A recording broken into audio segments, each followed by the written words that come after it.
don't miss the biggest nights in MMA. PFL is more than a fight.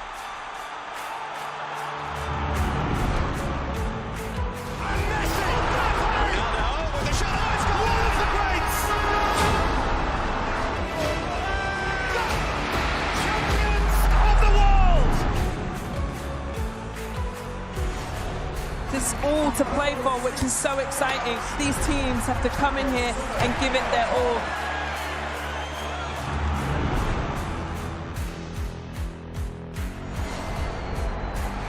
Have a real nice tempo. Goes baseline, watch out. Oh, my! Oh, baby!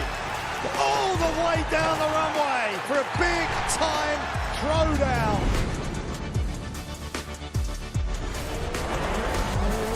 That's a lot of fans out there. Look at that! The drama keeps continuing, Shelly. This is just brilliant.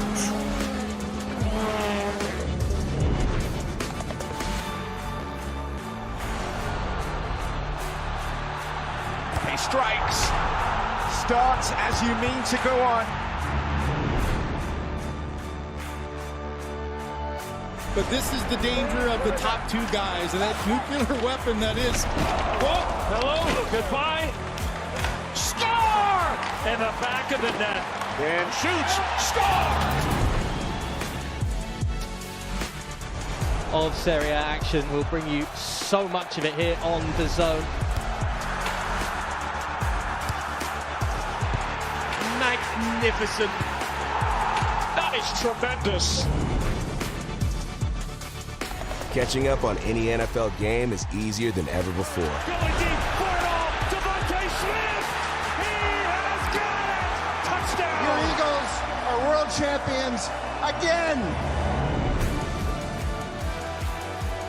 DAZN is the home of boxing. Really spurs you on, gets you going. Let's make history. Pure power.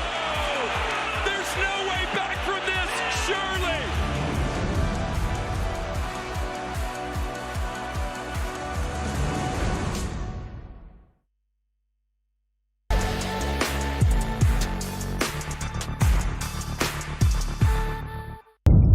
The following program is recommended for those 16 and over, as it contains sporting violence, possible bad language, and flashing imagery.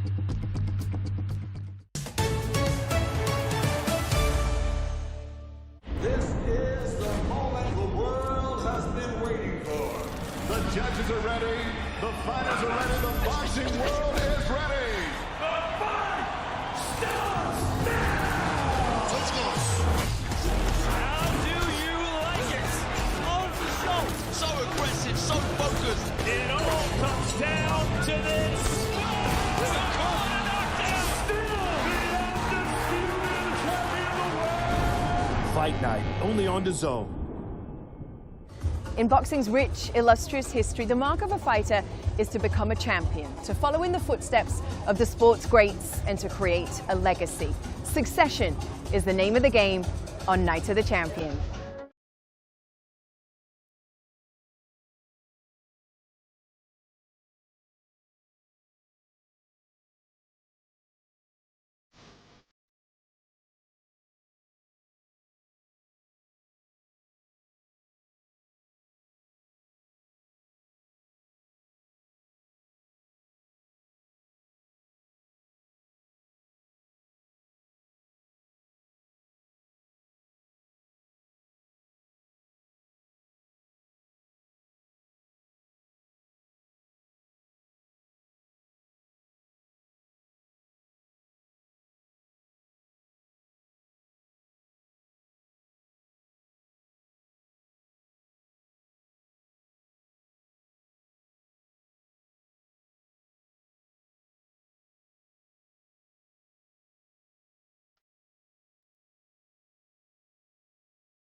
The wonderful AMB Arena is the setting for Ring 4 Night of the Champions. We have got 9 fights for you in total, starting with 4 which are free to air, then culminating in 4 bouts with multiple world titles on the line.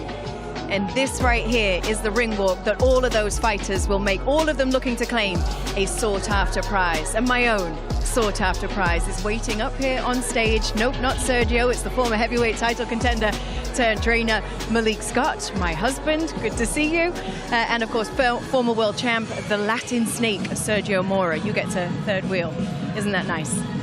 Everything is great. I love this. Every show here in Saudi has a theme. Today, it was the Times Square theme. We have the Day of Reckoning, the Cowboy theme. We have the Knockout Chaos. I love it. These Saudi shows are amazing. And we have the quality of the card as well, Sergio. Since His Excellency came into the sport, we've seen so many great fight cards. How do you like this one? How does it rival the others? Top to bottom, I think this is one of the best cards they put together. 50-50 fights. We know who the favorite is, but they have a chance of losing. These are great cards. Malik, what do you love about big nights of boxing like this? Okay, when I was a 12-year-old kid in Philadelphia, there was a promoter named Russell Peltz. He used to throw big fights at the Blue Horizon. All of us used to look forward. We used to have these exciting feelings. As I got older, all of us would look forward to the Showtime Big Don King cards. But the difference between those days and these times is the matchmaking.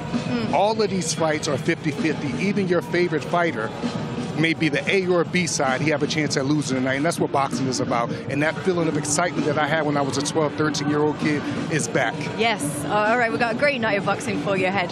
Remember that the only way to see the whole event is to buy it at DAZN.com/boxing. In the meantime, the first portion of our undercard is free to air, and it features these 4 fights for you. We open the show with Juan Gerito versus Barca Sewanyana. Saudi lightweight Sultan Almohammed makes his Riyadh debut tonight against Umas Chavan. Undefeated Mexican Julio Porras Ruiz takes on Pius Mpenda. And mighty Mohamed Alakel, he's back. He returns to the kingdom to face Jiaming Lee. Night of the Champions then gets real serious with a clash of middleweight contenders Vito Milnicki Jr. and Samuel Nmoma before the World Championship bouts then begin. They see Abdullah Mason take on Sam Noakes for the vacant WBO World Lightweight strap. There's a super flyweight unification battle. Looks very tasty as Jesse Bam Rodriguez faces Fernando Puma Martinez.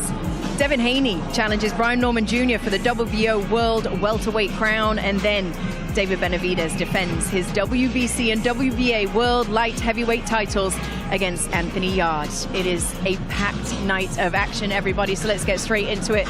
Sergio is already making his way ringside to join the other members of our commentary team who are already over there. So let's say a very good evening to senior ring insider Mike Coppinger and Todd Grisham. Hello, gents. Hey, how you doing up there? We've got the steady cam. Get out of my shot. Let me wave a little bit. There we are. All right. This is Ben, our floor manager, getting in the way. We're ready to rock and roll as we jump into our tail of the tape for our first fight of the night. We got 9 to get to, and no, this is not incorrect information. El Gerito de Tepito is 16 years old and is about to make his professional debut against Barca Siswana, who's 25 years old and holds a 1-1-1 professional record, scheduled for 4 rounds in the bantamweight division. Let's go into the ring, and Thomas Triber. Live worldwide on DAZN. Let's first welcome to the ring from Uganda, Barker Mando Sewanyana.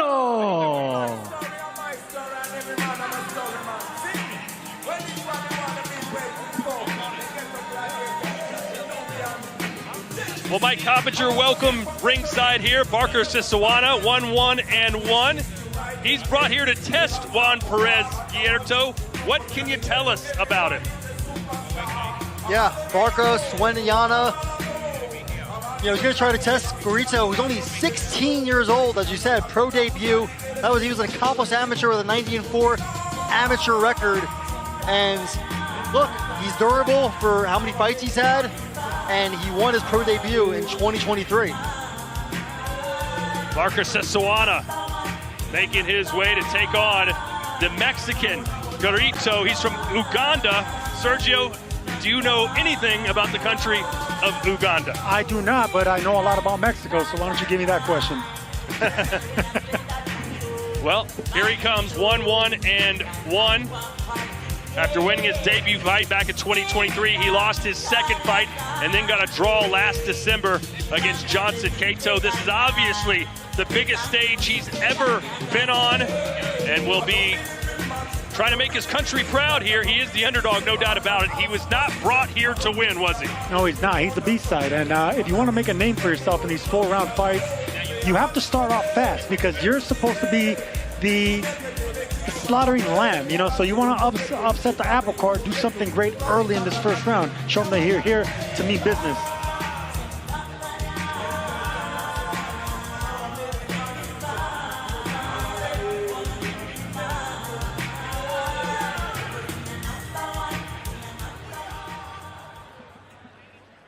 And now let's welcome to the ring from Mexico, Juan Gerito de Tepito.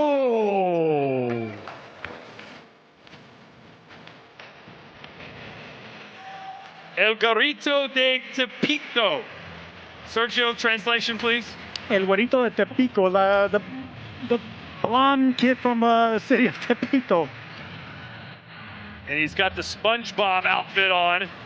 And he's only 16 years old, Sergio. In the United States, you can't legally be a professional fighter until you're 18, so he's getting a 2-year head start. It's a lot different in Mexico, and a lot of fighters usually go down there. Devin Haney was one of the fighters that went down there. Brian Norman Jr., who we're going to see later. They go down there, Mexicali, TJ, they get to fight older fighters and make their career down there earlier. Yeah, then of course, Sergio, another Mexican, the great Canelo Alvarez, he made his pro debut at 15 years old. So in the United States, usually you get a special exemption if you're a really good amateur and turn pro at 17. But like Todd said, it's usually 18 years old. Hey, in Thailand, Muay Thai, I see 7-year-olds fighting. So it depends on what part of the world you're in as to what's legal to start beating people up. According to the fan zone on DAZN, you believe Juan El Gerito de Tepito will win by an 88% to 12% margin.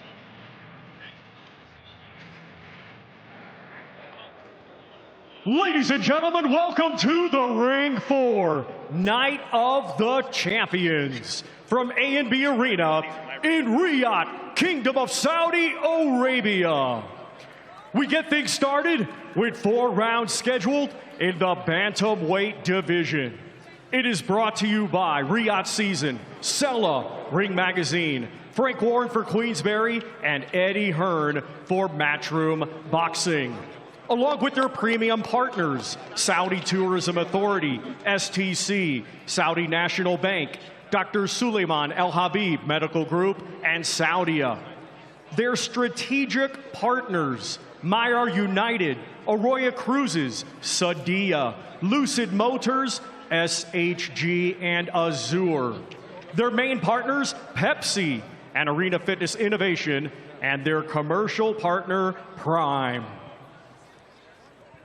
The 3 judges assigned will be Jerry Martinez of Puerto Rico, Manuel Oliver Palomo of Spain, and Dan Rex Taptason of Philippines. Our referee in charge will be Miguel Angel Canul of Mexico.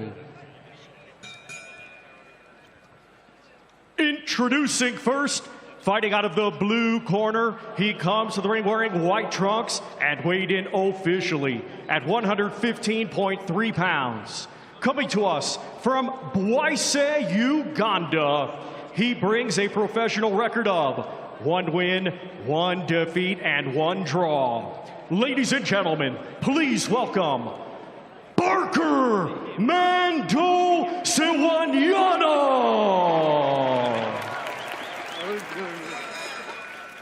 And his opponent across the ring, fighting out of the red corner, he comes to the ring wearing yellow with white and weighed in officially at 116.9 pounds.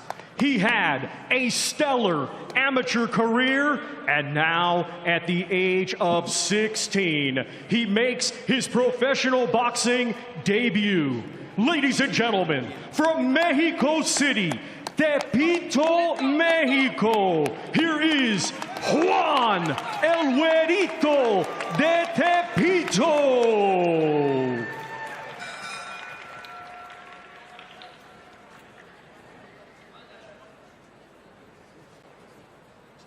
Okay, guys, remember what I told you in the rooms.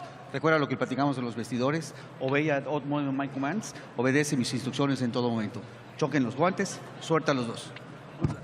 Well, El Guarito de Tepito, trained by Jose Benavidez Sr., obviously the father of David Benavidez. Mike, how would you describe his training philosophy? What do his fighters like to do?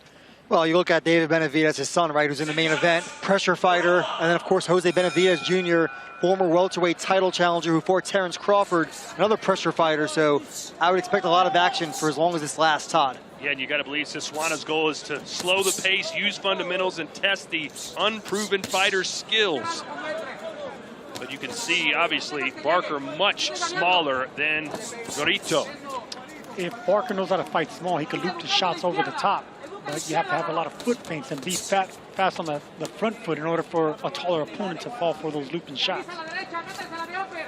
Sergio, most of the young Mexican fighters get their start in Tijuana and some other small clubs. They're not here on this grand stage in Riyadh. Yeah, and that's why they want to shine, to get the call to come back here again. Whether it's Riyadh or anywhere else in the world, you know, Mexicans travel. They're road warriors. Well, Mike, he wouldn't be able to fight in the United States, though, right? No, he would need a special exemption just to fight at 17 years old. He's 16 years old, so gets to fight here as a pro. And he's from Mexico City, the capital of Mexico. He's fighting at bantamweight. Ruben Olivares, also from Mexico City, widely considered the best bantamweight fighter of all time. Good uppercut there from Tepito. Yeah, it is. And if you notice, he bent his knee to get down lower. He did it responsibly. Anytime you're a tall fighter like that, lead uppercuts actually are not good to throw. I don't know that I've ever seen a boxer wear SpongeBob SquarePants socks. He's decked out. And he's trying to beat him down like Squidward right now. I don't watch cartoons. I'm sorry. You've got 2 kids under the ages of 11. You don't watch cartoons? No, my kids do homework, Todd. But you, I was going to say, but you never did. Yeah, I watched The Simpsons and Woody Woodpecker. Barker already tried to loop that shot one time, and Gerito didn't fall for it. So that I like what I'm seeing with Juan Carlos Gerito right now. You know, he bends his knees, he makes himself a little smaller target, and he's not falling for the shorter man's antics so far. Well, it's every fighter's dream in their pro debut to get a highlight reel knockout, and you can tell already that Gerito is pushing the pace and throwing heavy power shots. Yeah, any fighter that wants to make an impression and going for the knockout, it actually works against you. You know, that's why you got to start slowing things down, working behind the jab, you know, focusing more on technique and then twisting your punches. That's where you're going to generate the power. You know, Sergio, fighters love to say that they don't look for the knockout, but Canelo Alvarez once told me that any fighter who says that is lying. I never looked for the knockout. That's because you couldn't get it. Well, you know that. No, you know, when you gotta stay within your boundaries when you're a fighter. If you're not a puncher and you know your character, then you gotta stay within those means. Canelo and many other Mexicans, they have power, they have technique. Good body shots right there by Gerito. You tell Barker's trying to make himself smaller and smaller than he already is to avoid those shots. But round 1 is done. Relájate un poquito más, empieza con los restos, al ligadito le estás pegando, no te vas a sentar, al ligadito, prepara, pum, y vete aquí al cuerpo, ¿ok? Se te está aventando un poquito así, un pasito para atrás y con los dos percasos, ¿ok? Estás bien, güey, estás bien. Cuando le pegues agua, manténla agüita. Y mete los tejidos que tú estabas haciendo con Benavidez ahí en el cuarto. No te le acerques tanto porque cuando ya estás adentro te va a abrazar, ¿sí me entiendes? Un pasito cuando te vaya a abrazar, un pasito para atrás y el uppercut salte para la orilla, güey, ¿ok? Lo estás haciendo bien, güey. Necesitas mantener ese control con ese jab y los rectos, ¿ok, güey? Mucho abajo porque lo retrocedió. Sí, güey, pero le estás haciendo daño ahí, güey. Yeah, you hurted him there to the body. Open with the 1-2 or the jab to open him up. Yeah, and you need to hit the body. Left hand to the body. Keep working on that jab. Use the jab.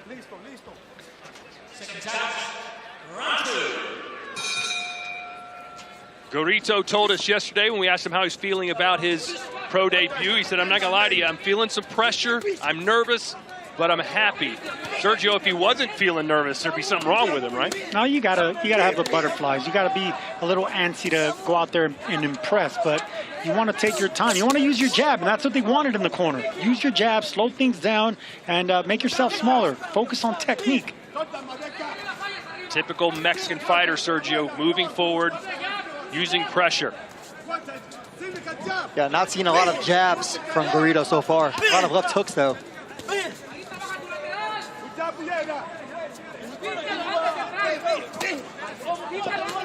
Barker finally throwing an overhand right.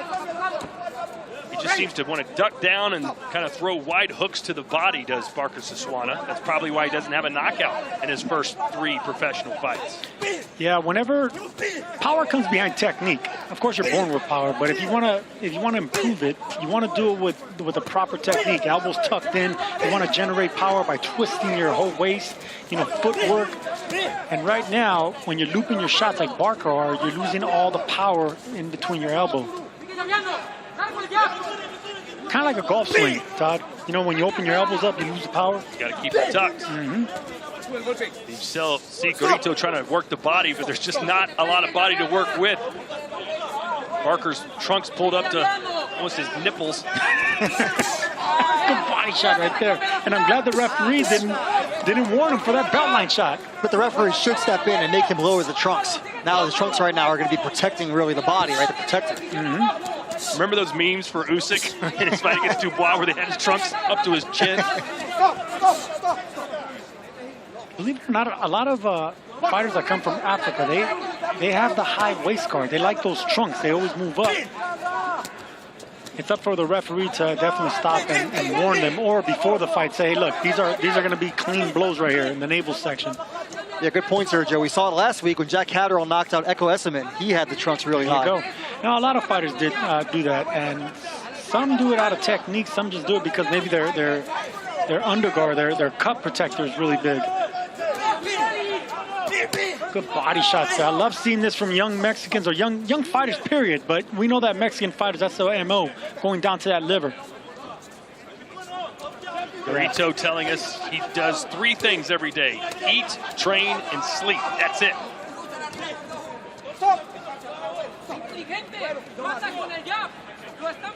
I'm sure he prays somewhere in between there too, Todd.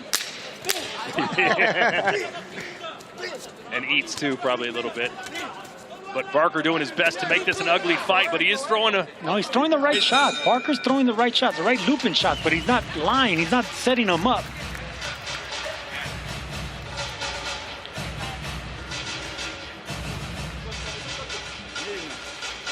Well, you can buy it right now, and why wouldn't you? At DAZN.com/boxing, the Ring 4. We basically got 4 main events coming your way, headlined, of course, David Benavidez, Anthony Yarde, Light Heavyweight Championship of the World.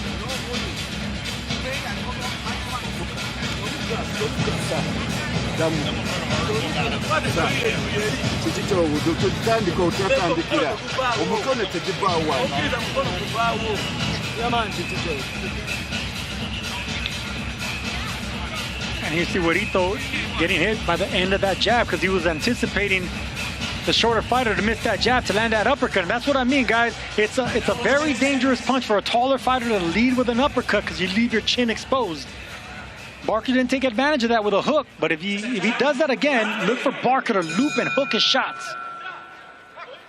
If you're just joining us, Juan Gerito, ooh, good shot there, better known as El Gerito de Tepito, is making his professional debut at the age of 16 years old. Yeah, and Todd, at 16 years old, he is the youngest Mexican fighter ever to fight outside North America as a pro. And there's that looping shot by Barker, getting closer and closer to landing. Should Tepito be backing off him a little bit, Sergio, to be able to extend those arms? He seems to be content getting on the inside and throwing hooks. You know, it all depends how you like fighting really short fighters. Most boxers, I know I didn't go forward with shorter fighters. I let them fall off balance, looping shots. So I would jab and get really patient and wait for them to make a mistake.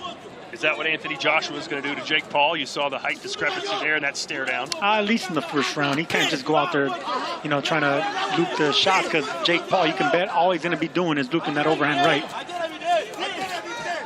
That was close to the back of the head, that shot from Gerito. He keeps throwing that lead uppercut, and you know, he's not paying for it, so he keeps throwing it, but I would like to see him set it up with a jab or a lead right hand, then come up with the uppercuts.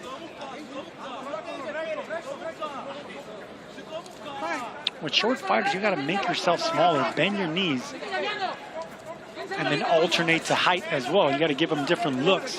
That way he's always guessing, is the taller fighter going to fight my level, or is he going to fight taller? And you didn't like fighting shorter fighters. You'd rather fight tall guys, right? I hated it. I fought a guy that was 6'5" one time, and I loved that. But I'd rather fight that than a 5'5" guy. Good. Nice footwork. Yeah, good pivot there. You don't see that from a lot of Mexican fighters. He does seem to have good footwork. You can see him always switching his feet like that. But a big moment in the life of Barker Siswanya, finding out of Uganda, getting to come here to the international boxing capital of Riyadh, bright lights, worldwide on DAZN. You know, his family and friends in his home country are watching right now. Yeah, and he's been game, Todd. You know, he's been in there, ducked a lot of these punches, bending well. I like the fact that Gerito's not really throwing hooks, because if you're hooking with a shorter fighter and you miss, you're going to be vulnerable. So keep it with straight shots. And if you're careful, the uppercut. See, there you go. Nice combination. And the hooks were to the body instead of the head. And he's standing at range a little bit more now, getting outside now. He can hit Barker, but Barker can't hit him.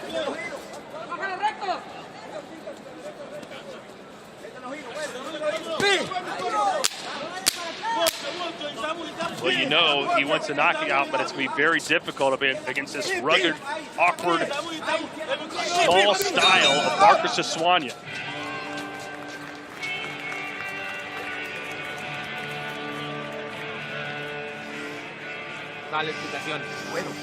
Okay. She's doing well. Let's work hard this round. High guard. You're going to start this round on the initiative. Very early. I want you to make sure you get up close. Don't give him too much distance. When you hit him with 2 or 3 there, that's where you hurt him. Don't just mess around by showing one single shot, by throwing one shot. Combinations, that's what we need. More combinations.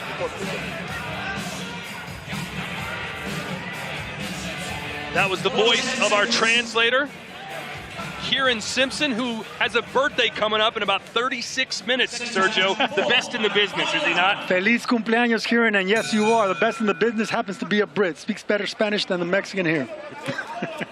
He said he wanted to learn Spanish because his father mastered the language of French, and he wanted to one-up him with a different language, so muy bueno. Yeah, and you hear Jose Benavidez Sr. telling Gerito to throw more combinations. Benavidez is going to be pretty busy tonight. Besides having David Benavidez in the main event, he has Julio Porras Ruiz in 2 fights.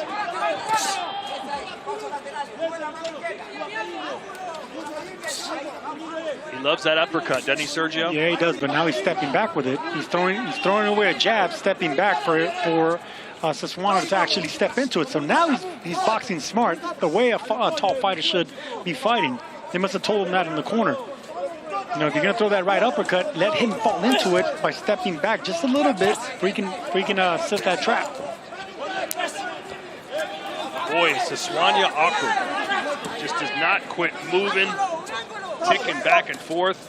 Makes his small frame even more tiny. Yeah, guys like Barker, Siswanya, you gotta just jab him. Yeah, you gotta really alternate the power behind the jab and bust them up with that. Then you can surprise them with other shots. Keep it with 2s infused. Lead right hand, double jab right hand. Try to keep it as basic and simple as possible. They're taking a point away.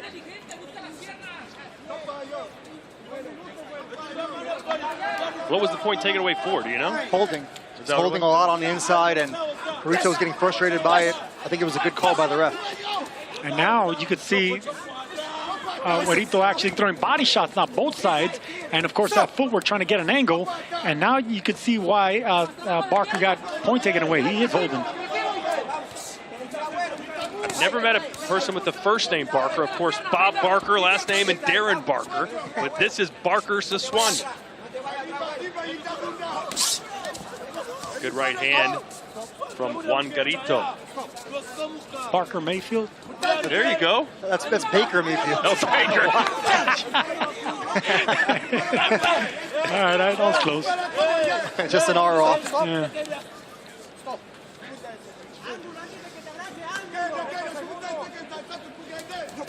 "45 seconds left to go here in the professional debut of Juan Perez Gerito." Good right hand right there. That actually hit the right side of the head where you could see that Barker's knees kind of wobbles a little bit. The equilibrium's a little off. It was that side shot because Gerito got an angle on him. Yeah, Gerito's doing a pretty solid job of sliding around to create angles. Well, that was a little low blow there. I don't know if it was. Those trunks are still pretty high, Sergio, no? Well, technically it's not if you go by the trunks. Right hand there from Barker. He got one in. Give him that. The professional debut will be a winning one for Mexico's Juan Perez Gerito.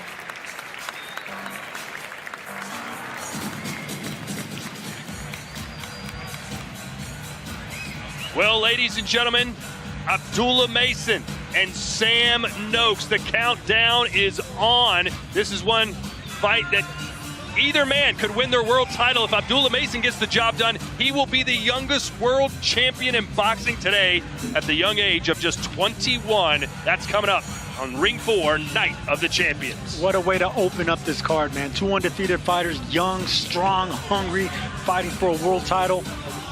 Doesn't get better than that to open things off. All four of our main card fights tonight are for world championships, Mike. Yeah, and we have Dan Rodriguez defending the best title in boxing, the Ring Magazine Championship. And I'm not just saying that because I work for the Ring, but it is the title you can only lose when you lose in the ring, not when some sanctioning body decides that you didn't pay a fee or some other thing.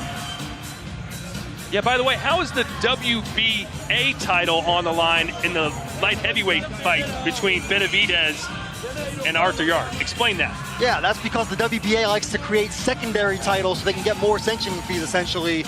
And Dimitri Bivol is the WBA champion. He had all four titles, and he relinquished the WBC title earlier this year when he was ordered to fight Benavidez. Bivol remains the Ring Magazine champion at 175. So it's Yarde and Benavidez in the main event. And you know Beterbiev and Dimitri Bivol will be watching that one closely. All right, let's get our decision. Looks like it should be a clean sweep for Gerito, but you never know. Ladies and gentlemen, after 4 rounds of boxing, we go to the judges' scorecards, and all 3 judges, Dan Rex, Taptason, Manuel Oliver Palomo, and Jerry Martinez are in agreement. They all scored the same, 40-35, for your winner by unanimous decision. And successful in his professional boxing debut, Juan Gerito de Tepito. Look at that smile, Sergio. Gotta love it. Well, it's always exciting to come here and do what you wanted to do. He didn't get the knockout, but it was still a dominating performance. It's a huge card for Gerito, and you know everyone's watching, man. All eyes are on him, and that's a hell of a victory for a Mexican. Well, plenty more live action to come tonight, and a reminder, there's a whole range of programming to watch on the DAZN platform. The Locker Room, the new home of DAZN's boxing content. All your big hitters, all in one place. I am not going to stop until I am pulled off of this guy. Daniel, don't disrespect you are. Daniel, don't disrespect you. More exclusive content than ever before. Look at that blood. You remember what's coming. Welcome to Inside the Ring, boxing's official show of record. I'm your host, Max Keller. The Locker Room, only on DAZN, the global home of boxing. Yes, make sure you check out The Locker Room for a bunch of great shows focused on the fight game, including a new episode of Inside the Ring this Monday. Unwrapped looks back at all the best moments of the week captured here on DAZN, and Raw is a behind-the-scenes look at everything that transpires on Fight Night. The latest edition will focus on what happens here in Riyadh at Ring 4. What's about to happen right now is our second fight of the night, so let's head back over to Todd with the tail of the tape. Let's go. Indeed, our second fight of the night here the second of 9, and we have a fighter from right here in Saudi Arabia, and he's only 17 years old. We've gone from 16 to 17. Almohammed taking on Sivan, who fights out of India. He's 3-1-1. This will take place in the super featherweight division. Back in the ring, and Thomas. Let's first welcome to the ring from India, Umesh Chavan.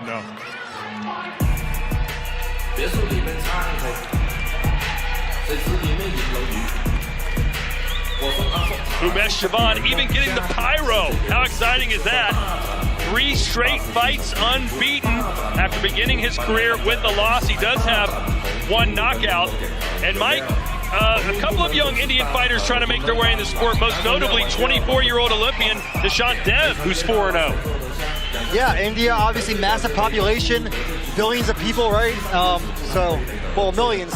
And India's still waiting for its first world champion. It would be massive for the country if they could get one. Yeah, we saw Dashant Dev just beat Juan Carlos Medina in Orlando a couple months. So actually, it was earlier this month, November 1st. So we'll see what Umesh Chavan has for us tonight, as he will be the underdog against the hometown fighter.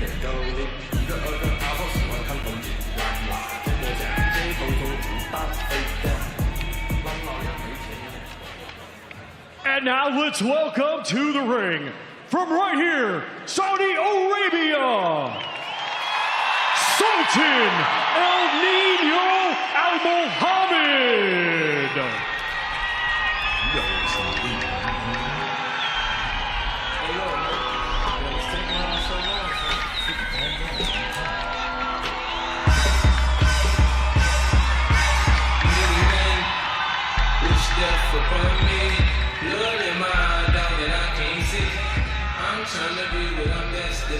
What an exciting moment here for Sultan Almohammed. Although he's been on a pretty big stage already, Sergio, his first professional fight was on the undercard of Canelo Crawford in Las Vegas. I mean, it doesn't get bigger than that for your pro debut, but this is great too. How about that entrance? Some heavyweight champions don't even get that entrance. But here you have a fighter in Sultan Almohammed with 1 fight under his belt, walking out like a star already. Yeah, he beat Martin Carabello by decision in a 4-rounder. This fight also scheduled for 4 rounds here in Riyadh.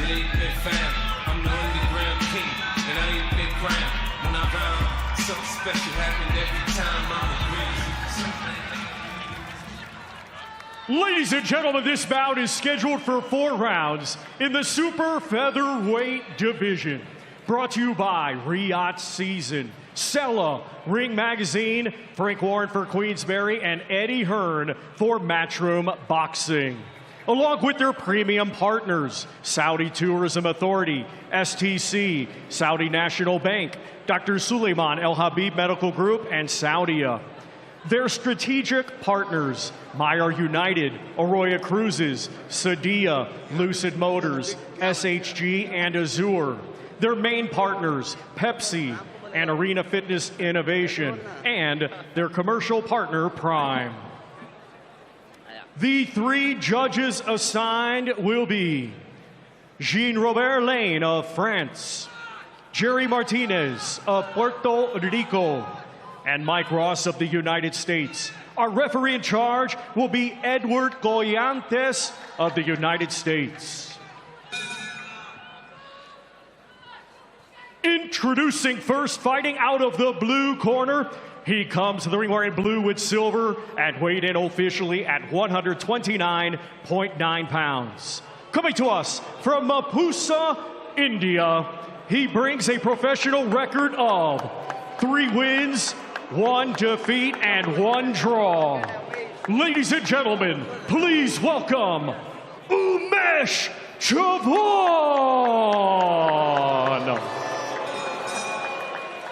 And his opponent across the ring, fighting out of the red corner. He comes to the ring wearing white with green and weighed in officially at 129 pounds.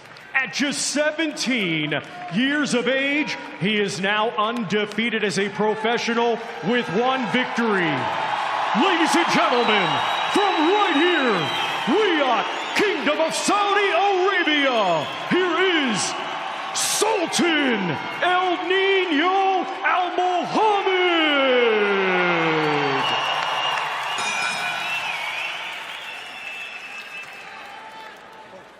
Gentlemen, here and above is legal blow. Here and above is legal blow. Obey my commands at all times, protect yourself at all times. Good luck. You heard the ovation for Sultan Almohammed fighting in his hometown. What a rush this has to be. Yeah, and his first time fighting here, like Sergio said, he fought on the Canelo Crawford undercard. That was in Las Vegas. And you see Abel Sanchez in the corner, one of the best trainers in the sport. I used to get nervous when I was 17 years old playing soccer at my high school in front of 10 people in the crowd. I can't imagine what this guy's feeling right now as he takes on Umesh Shaban. And Abel Sanchez, Todd, he's already led 7 fighters to world titles, most notably recently Gennady Golovkin. Yeah, and you heard the news this week, Triple G saying, don't shut the door quite yet. I might have another fight left in me. He's also running for the president of the World Boxing Council, says if he wins that, he's going to retire. Good jab. Almohammed, really sharp, snaps it at the end of the punch, brings it right back responsibly. I was going to say, I was more impressive with how quick he got his defense back together. Well, yeah, that's what you want whenever you're dealing with fighters from the, these 4-round fights. The jab's going to be the main thing, but technique's going to be even more important. I like the way Shaban's fighting, though. He is not backing down. Shaban's actually looping the shots a lot better than the last fight. Yeah, short Barker. fighter. Barker was not really setting him up right. There was no timing behind that looping shot. Shaban, you can see that he steps in with his front foot in order to land that overhand right and not fall off balance and be vulnerable. Mike, do you get the sense now that a lot of these young fighters, instead of having Olympic dreams and wanting to win amateur titles, are turning pro earlier? Yeah, Todd, you're seeing a lot of that. Guys want to make money, and a lot of times the amateur style. Good body shot dropping Umesh's hand down, and that opens up the head, and here comes Sultan. Yeah, Shaban is on Queer Street right now. His knees are buckling, he's hurt. It was that body shot, and of course that opens up the left hook up top. Oh, and you can see Umesh, though, not backing down. He's trying to get his offense going. He's another right hand. Almohammed barely missing with big knockout shots. Umesh in the corner trying to fight his way out. Sultan downstairs again, and he'll take a count. And that's it, it's over. Give him a knockout and his second win. Sultan Almohammed. That body shot made him turn his back. The referee had to stop this fight. He wanted no mas. What a great body shot from beginning, didn't let up. Instead of flurrying with speed, Almohammed wanted the right shot, the precise shot, the power shot, and he got it. Yeah, that's what it does for you, right, Sergio, when you're training in the mountains of Southern California with Abel Sanchez, who has trained some pretty big punchers. We mentioned Golovkin, also Terry Norris. I met Abel Sanchez in Big Bear at Summit Gym when I was sparring Terry Norris, and you got it, man. He makes champions, and he trains them hard, and of course he digs down everything behind the jab responsibly. And look at this body shot. Boom. I say it all the time. Body shots make cowards of us all, and you could see Shaban just turned his back instinctively, didn't want no more of that pain. And that shows the inexperience of Shaban. I don't think he wanted to quit. He just thought he would get a standing 8 count instead of taking a knee. He turned his back, and when he faced the referee, he's like, I'm ready to fight. The referee said, it's over, my friend. That's what pain does. That's what liver shots do. You don't know how to react because you're not accustomed to getting hit down there with 8-ounce gloves. And when it finally happens, you just don't know how to come back from that. Yeah, the ref really has no choice, like you said, when you turn your back. Reminds me of when Sergey Kovalev turned his back on Andre Ward in the rematch. Well, ladies and gentlemen, it could be the fight of the night. Bam Rodriguez and Puma Martinez, the second fight right out of the gate. 2 undefeated world champions going toe-to-toe. Sergio, who do you like in that one? Listen, I like Bam Rodriguez, and I like it pretty convincingly, but a lot of critics, a lot of people I respect in boxing say this is going to be the fight of the night. We're going to find out. Let's make it official. Back into the ring, Thomas Triber. Ladies and gentlemen, here is the official time. 2 minutes, 5 seconds of round number 1. Our referee in charge, Edward Collantes, stops the contest. Therefore, your winner by way of technical knockout. From Riyadh, Kingdom of Saudi Arabia, Sultan Almohammed. El Niño, the kid growing up in front of our eyes right here in Saudi, loves them here. I like what I saw, man. Normally when you see fighters with just 1 or 2 fights in these 4-rounders, their technique is a little bit off. They fall off balance. They smother their power, but not Sultan. I love what I saw, and that's exactly what you get when you're sparring in Southern California and you have Abel Sanchez in your corner. You just grow up a little bit faster. Still 3 more fights to come on our free-to-air portion of the show. Go to DAZN.com/boxing to purchase the rest of Ring 4 Night of the Champions, the latest unmissable event on the home of boxing, which welcomes a new star next week. I'm Ben Whittaker, and I fight only on DAZN. The ring and the Surgeon Whittaker. He's flash, he's flamboyant, he's going to be different.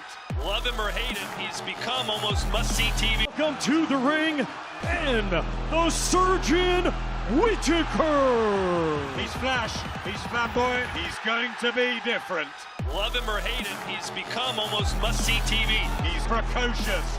Very confident, some will call it arrogant, very relaxed style about it. It's show business, he wants to entertain. He's going to put bums on seats, you know, and people are going to watch him. A lot of people say I'm disrespectful, I shouldn't do this, I shouldn't do that, but it's all part of boxing. Everybody has their own style, and for me, I'm Ben Whittaker, I've got my own little sauce. Boy, does he love to slice and dice. Got the whole package, I've got the skills, got the speed, got the charisma. The belts ain't going to pay the bills, but I do want them as well to hold up my jeans. So for me, it might sound greedy, but I want everything. Now join DAZN and Matchroom, I can show how good I really am. Watch my fight live, only on DAZN. Well, Ben Whittaker's Matchroom debut against Benjamin Gavazzi is just one of the great fights coming your way next week. Tomorrow we head to Albania. Luka Plantic defending his WBC International Super Middleweight strap against Shadiri Bawogi. Then next Saturday, top Dutch prospect Gradus Kraus faces Rostam Ibrahim for the IBF European Light Heavyweight title. And in Mexico is Julio Luna versus Dante Jardon. We don't have long to go now until the start of Ring 4 Night of Champions. You can see here the approximate ring walk times for our 4 world title fights. The only way to watch those fights is to head over to DAZN.com/boxing and buy the event. But for right now, for our 3rd free-to-air fight of the night, let's head back over ringside to Todd and the team over there. And quickly, we move on. How about the pace of this show? We're on fire right now as we jump to the super middleweight division and another Mexican fighter, Porras. Did you hear I'll roll those 2 R's for you, Sergio? Well, it took a lot of practice, but about time you got it right. The 24-year-old unbeaten, very impressive, 13-0 with 9 knockouts, facing Impinda, who's 28 years old, 11 wins, 4 losses, and 5 wins coming by way of knockout. Back to Thomas Triver. Let's first welcome to the ring, from Tanzania, Pius Impenda, JR9.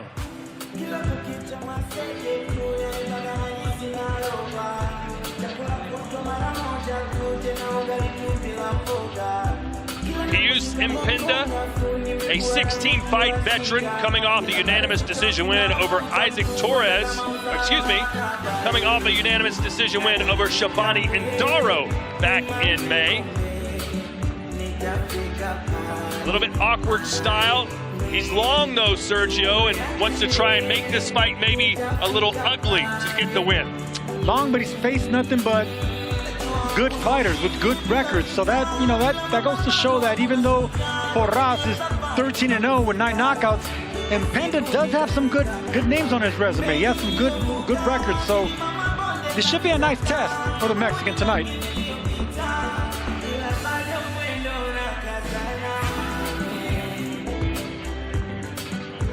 Pius Impenda. has been keeping a very positive attitude all week, always seems to have a smile on his face. Let's see if he'll still be grinning ear to ear after this fight's over. Yeah, Todd, obviously not a lot of fighters from Tanzania, right? But one I can remember is Rogers Matagwa almost knocked out Juanma Lopez in a title fight in 2009. That was a war.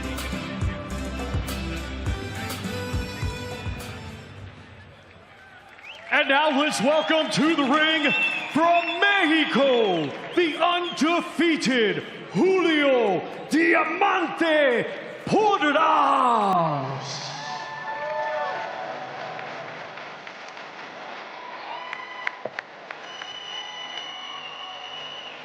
He's called the Diamond, and he's got a shiny record, Sergio. 13 wins, no losses, 9 wins coming by knockout. He's a big boy. You don't see a ton of super middleweight Mexicans, perhaps, other than Canelo Alvarez.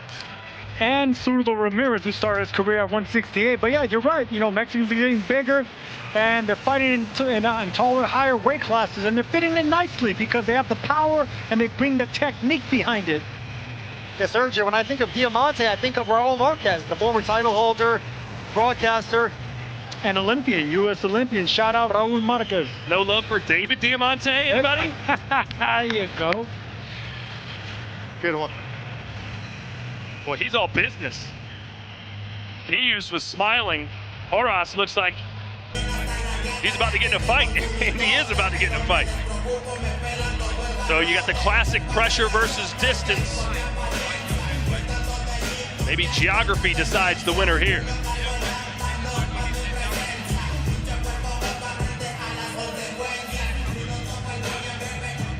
Ladies and gentlemen, this bout is scheduled for 6 rounds in the super middleweight division. Brought to you by Riyadh Season, Sella, Ring Magazine, Frank Warren for Queensberry, and Eddie Hearn for Matchroom Boxing. Along with their premium partners, Saudi Tourism Authority, STC, Saudi National Bank, Dr. Suleiman Al Habib Medical Group, and Saudia. Their strategic partners, Meyer United, Arroyo Cruises, Sadia, Lucid Motors, SHG, and Azure. Their main partners, Pepsi and Arena Fitness Innovation, and their commercial partner, Prime. The judges are Mike Fitzgerald of the United States, Pavel Hennick of Czech Republic, and Mike Ross of the United States. Our referee in charge will be Leszek Jankowiak.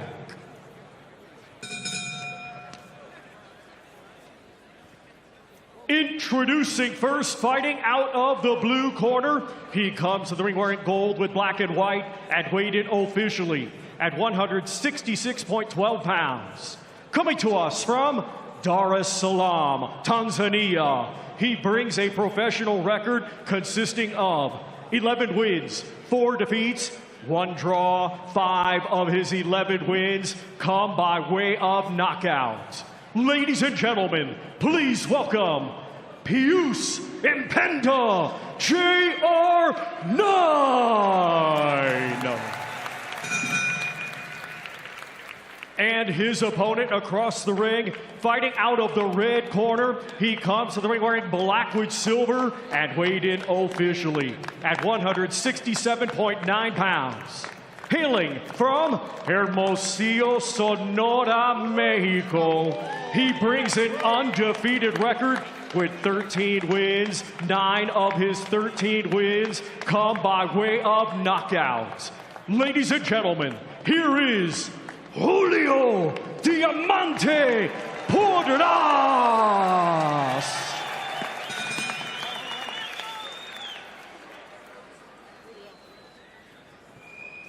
Boxers, you received my instructions in dressing rooms. Obey my commands at all times. Protect yourself at all times.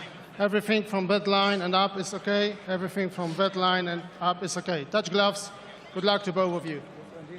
Once again, Jose Benavidez Sr. in the corner. This is his second fighter of the night. He has the main event, obviously, of course, as well, with his son David in action. And Porras coming off a first-round knockout in his last fight against Isaac Torres. You know he'd love to get another one here. And the height difference is staggering right here in this weight division. But you could see it. I could already tell that he's fighting responsibly tall. You know, he didn't come looking for that right hand on the shorter fighter. He's actually the one backing up, you know, flicking that jab, wanting Mpenda to throw something and fall off balance. It's got to be some kind of record, right, Sergio? 2 fights already with Mexico versus Africa. Yeah. And much taller Mexicans. Good body shot. See, that's what I'm talking about with responsible tall fighting. Bending your knees like that just to go to the body of the shorter fighter.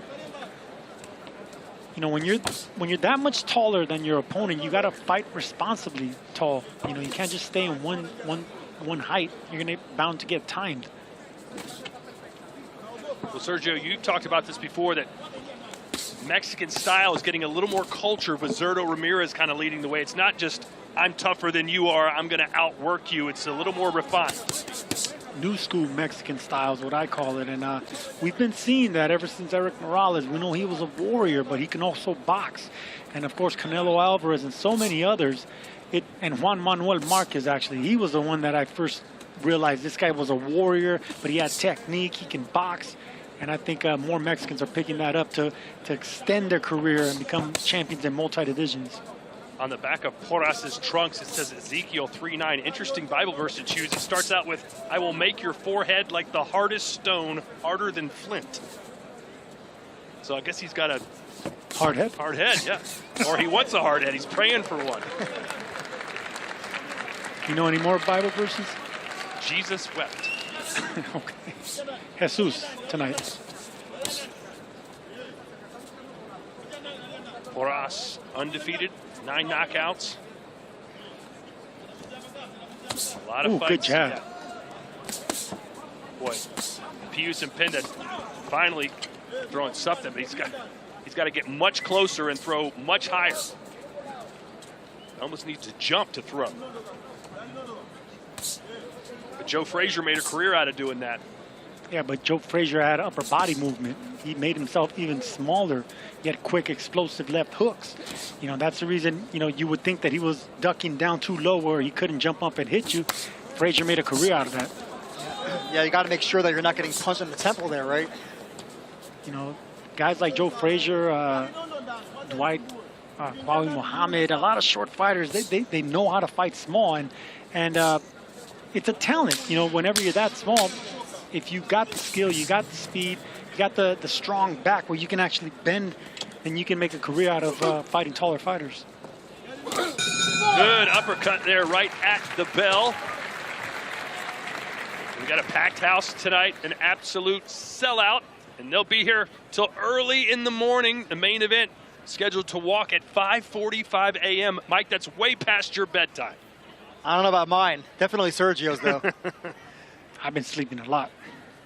Lots to do here outside the arena as well. They've got the fan zone, punch the bag, put on the VR goggles, eat, drink, and be merry.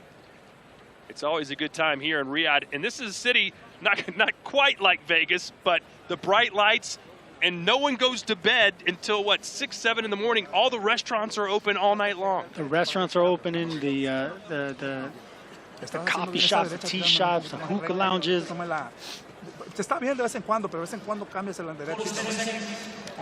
It's okay now and again, but make sure you land in shots, you know?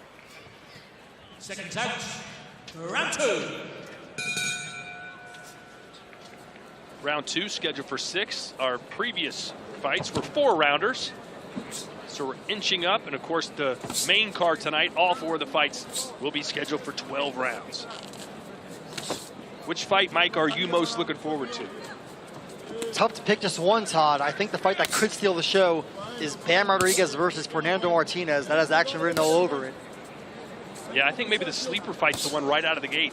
Noakes in action against Abdullah Mason. Both of those guys full of confidence, Sergio, and they both think they're going to get a knockout. You know what? It's not going to bring the same weight as, say, a Brian Norman and Haney, but yes, I agree with you.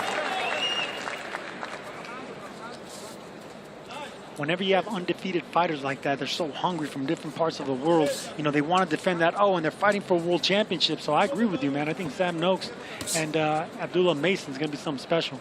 Yeah, Abdullah Mason, 21 years old. always looking for the knockout, both fighters too, so don't expect that one to go distance. The crowd really pulling for Pius Mpenda, who's giving him something to cheer about here in round 2. Yeah, he does, because he finally made himself even smaller, broke that distance, and went straight to the body of the taller fighter. Yeah, these guys are really starting to trade in here now. Best Mexico versus Africa fight I can think of, Abner Mares versus Joseph Abdeco.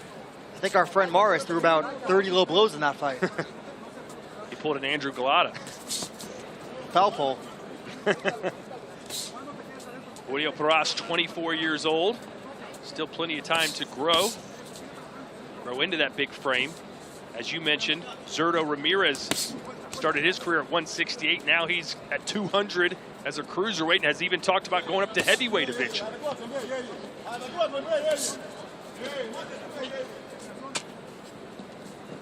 Looking forward to seeing Zurdo back in the ring, coming off the surgery. Rumors are he might be in action in February, or in January rather. Nothing booked yet. Nice step back by Julio Porras. That shows his athleticism. He stepped back, bent his knees, made himself smaller, and threw a right uppercut. That's how you do it responsibly, by checking your technique, being out of range of the smaller fighter, and a sharp one shot. Some news for you, Todd, right here. I'm hearing that Zurdo could be fighting Robin Safar next. Really? Obviously, he had that knockout of Sergey Kovalev. You are the insider. Yeah, we saw Safar in action recently. Went the distance against the fighter we thought he was going to knock out. Sergio had some trouble. Yeah, I think he's going to evolve and learn from that fight, because he has a lot to offer, man. I like Robin Safar. I like everything I see with him. Just kicking it to another gear. But I'm glad he's getting a big fight.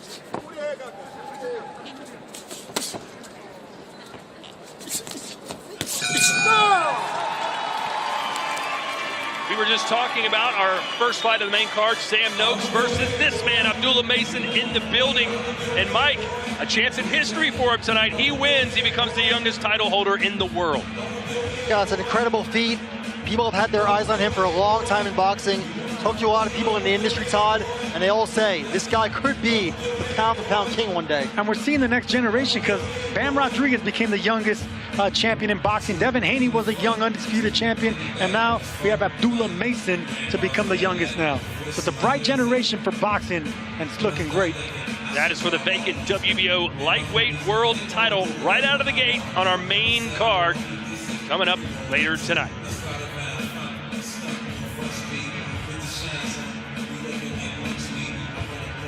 Bonus 10 seconds. That is part of the Ring 4 Night of the Champions. Buy it now, DAZN.com/boxing. And of course, it's also part of our ultimate package. One low price, and you get over 12 pay-per-views a year, including 185 other fight cards here on DAZN. That's what I want to see more from Mpenda. You know, stabbing at the body of the long torso of Porras. You know, a lot of small fighters, you don't think about them throwing the jab, but Mike Tyson even said the most important punch for me was my jab. Yeah, but you have to have quick feet. You know, the thing about Mike Tyson, he was explosive with his feet. He would square up, he would turn southpaw, and then he would double and triple jab his way in. That's something short fighters need to do, not just throw one jab. You got to double, triple up the jab. You have to have fast feet to break that range and distance. Are you seeing anything special from Porras that makes you think maybe he could be somebody? Not yet. Quick hands. He's responsible with his range. He fights responsibly, but no wow factor yet. But it's difficult fighting short fighters like Mpenda, so you know it takes a while to adjust.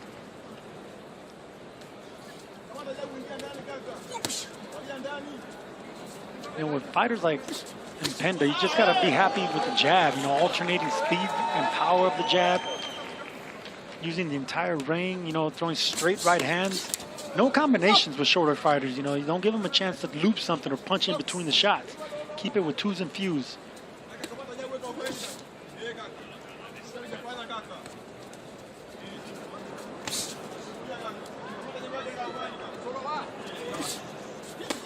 Boy, anytime Mpenda can get close and land a punch, the crowd will respond.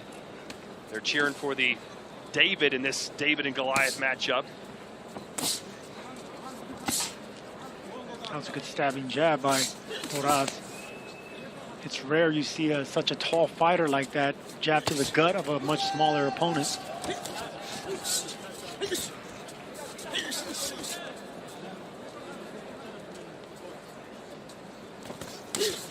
Ooh, good shot there by Impenda. Ooh, again. The crowd, I told you, they come to life.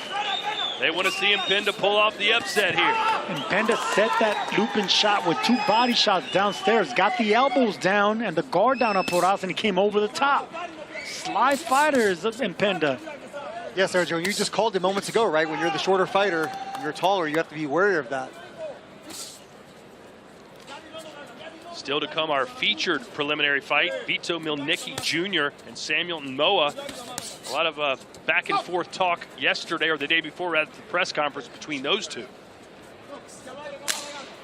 Milnicki, nicknamed White Magic. Let's see if he can improve on that 21-1 record. There's a right hand from Impenda. It's a great round by Impenda. Impenda looked good right here.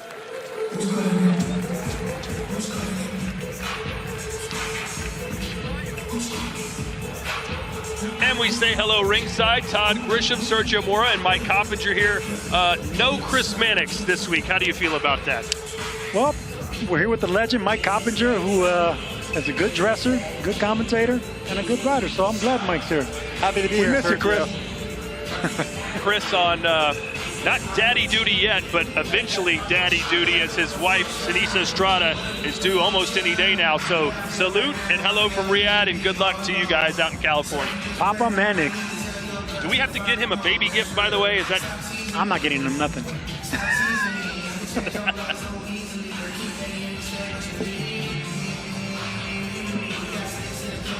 Bonus 10 seconds.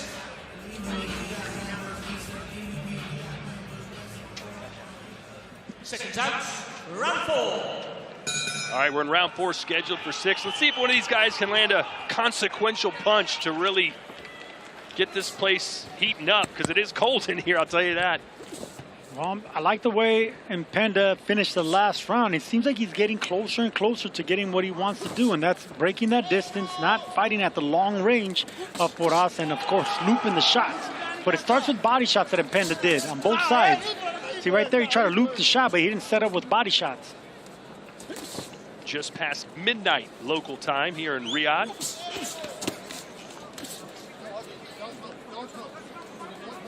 Good thing they have strong coffee out here, right? Yeah, how many cups of coffee have you guys drank today, by the way? I'm going on number 6. Wow. You're addicted. No, I just love the coffee, and I slept a lot. Mike, one of our first trips over here, Sergio went to a beverage stand, took a sip of it, said, "This is some of the best coffee I've ever had." And the guy who gave it to him said, "It's tea." Classic. There's the shot. Right hand from Impenda. Man, getting really close to landing that solid. I'd love to see if he lands it clean on the tempo. I want to see how the legs of Porras are going to respond. But Impenda's getting closer and closer. See that? Yep. And you see Porras has those hands down. Yeah. Porras just needs to jab, man. He's in there with a stubborn, short, explosive fighter in Impenda. So just be happy keeping him on the outside of that long range. Double and triple that jab. Try to set him up with that big right hand.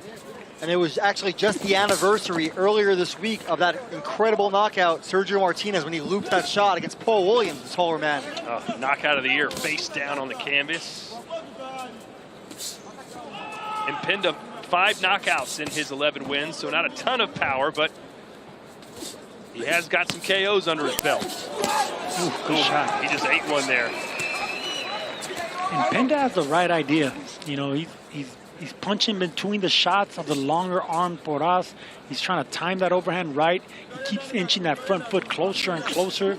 You know, not being at mid or long range. Clever fighter, Impenda. Yeah, doesn't seem like a lot to be excited about for Porras.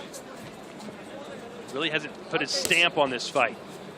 Yeah, he neglected the jab. You know, he's pawing the jab out there, but I would be busting up the shorter fighter with the jab, man. Just, you know, punching from the taller stance, making yourself a little smaller, but everything behind that jab, you know, make him run into the hard shots. Alternate it with speed, with flicking jabs, and then surprise him with the shotgun jab. But if you're hooking with a smaller fighter, I mean, it's only going to be a matter of time before the smaller fighter, you know, beats you to the hook. Coming up next, Mohamed Alakel from Saudi Arabia, unbeaten, 6-0 in action. He'll be taking on Xiaming Li from China. Sergio, he seems to be getting better and better every time we see it. No, I do. Yeah, I really like Alakel, and it started with, you know, the punch placement. You know, when he first started, the footwork was fine, but he was quick to punch. He wasn't turning them. He wasn't turning the knuckle, keeping his elbow in. You know, he's focusing on speed. Now he's focusing more on technique, and behind technique is going to come the power. And credit to Abel Sanchez for slowing him down, you know, turning the punches and minding your technique before the power comes. Mike, you spend a lot of time in this country. Can you imagine if someone like Mohamed Alakel was to one-day challenge for a world title? He wouldn't be fighting in an arena, he'd be fighting in a stadium.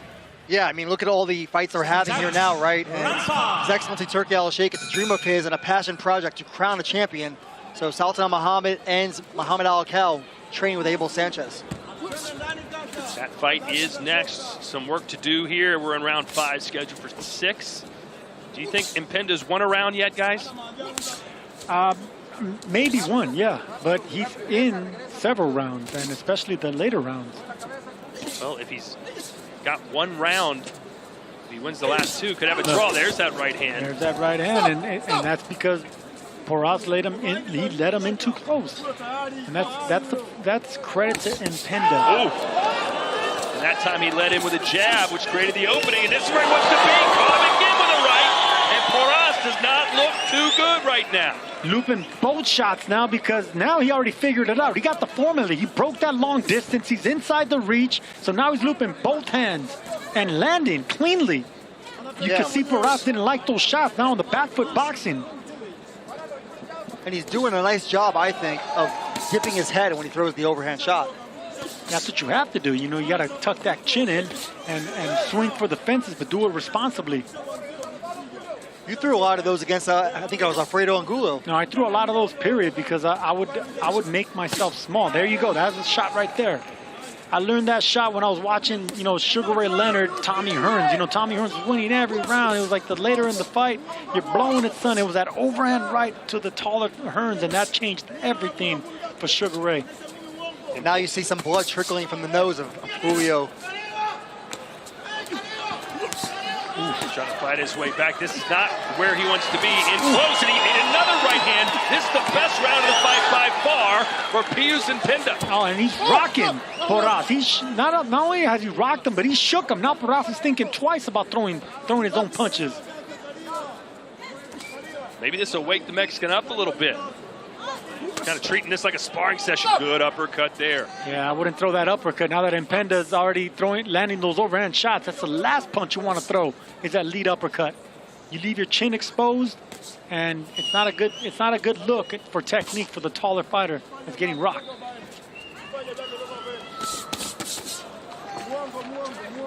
Porras with a combination there. I haven't seen a ton of those from him.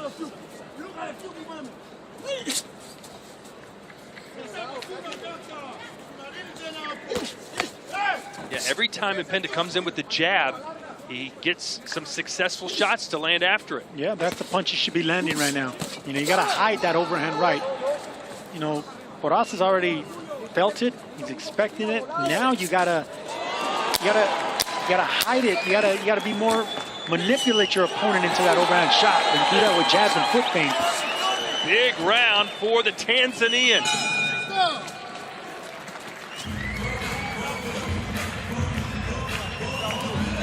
This round good, Panda. Good one. This round good. Last round more push. This round? This round you're good. This round okay. But stop it. Stop it, brother. You need to stop it. Stop it. Okay, stop it, please. Understand? You want water? There's an uppercut coming around the guard, alternating the attack by the shorter fighter in the Pendulum. And there's the shot right there. All 3 punches in the book. Uppercut, right hook, and then looping shot over the top. Clean shot. You can see that Porras is feeling those punches. He got the respect. And Penda needs to continue doing this and attacking the taller fighter. That's not obviously Penda won that round. You hear his corner telling him, stop him. And that shot was right on the temple, Sergio. It doesn't matter how good your chin is. You get hit on the temple, you could go down very easily. Absolutely, especially for tall fighters. You know, they're not accustomed to getting hit with looping shots by shorter fighters. Their legs betray them sometimes. That's what happened against Anthony Joshua, right? When he fought Andy Ruiz, another shorter fighter. That's what happens with taller fighters, period, because, you know, they don't take the looping shots as comfortable as shorter fighters. They can't hide it. See how easy it is to see? Sweat flying, you heard the crowd ooh. He felt that one. Just like Joseph Parker and Bacoli right here in Riyadh. There you go. So what's your strategy if you're Porras right now, Sergio, after coming off that tough round 5? I would go back to the basics, and that's the jab. I mean, you got all that height, you got all that reach. You just got to flick that jab out there. You make the shorter fighter who's already getting aggressive, let him run into your jab. Bust him up with that jab.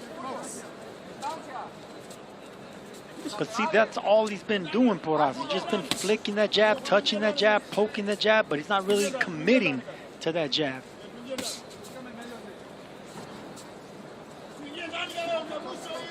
No doubt about it, and Penda has to win this round. And it still might not be enough.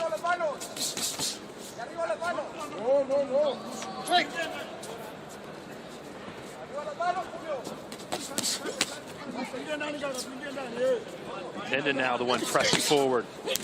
Ooh, just missed a big right uppercut of Penda. Boy, he is swinging for the fences, and he has to. That's what his corner told him to do. As he should.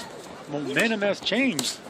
Now it's Penda going forward, being the aggressor, looking for the big shots. Julio Porras certainly lucky that this is only a 6-round fight. Nice right hand again. And Porras is leaving himself wide open as he follows through with these power punches. Yeah, momentum has definitely changed. This is Penda's round, and the momentum has switched. You can see that Porras is respecting and backing up, feeling the hands of Penda. Good thing this isn't an 8-rounder, or Porras would be in some real trouble losing on the cards. Yep, that's what Cop just mentioned. I agree.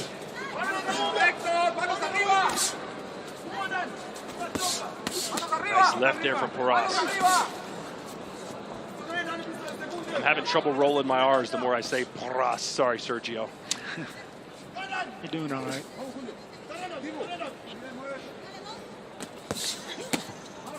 A rare body shot from Penda. Surprised he hasn't been going downstairs more often. Yeah, a little bit surprised. I mean, that should be the MO of very stout fighters, short fighters that are accustomed to being a lot shorter and smaller than their opponents. The body's the way to go.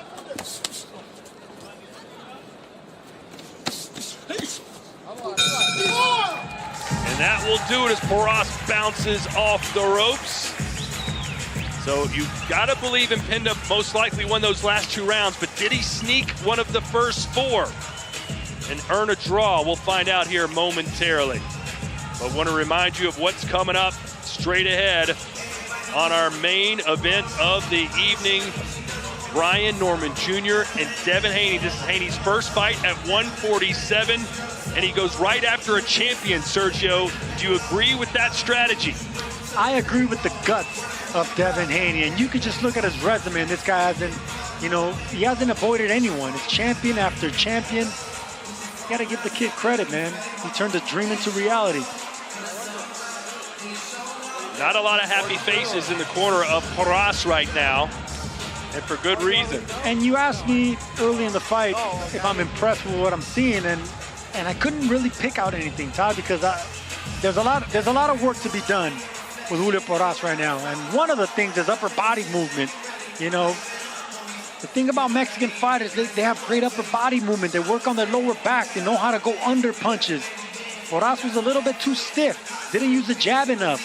Fought to the smaller man's stature and got hit with those looping shots. It wasn't the type of performance where you can go away and say, all right, there's something to work with there. There's a lot that Julio Porras needs to work on. Let's hear what the judges had to say, and for that, we're back in the ring with Thomas Triber.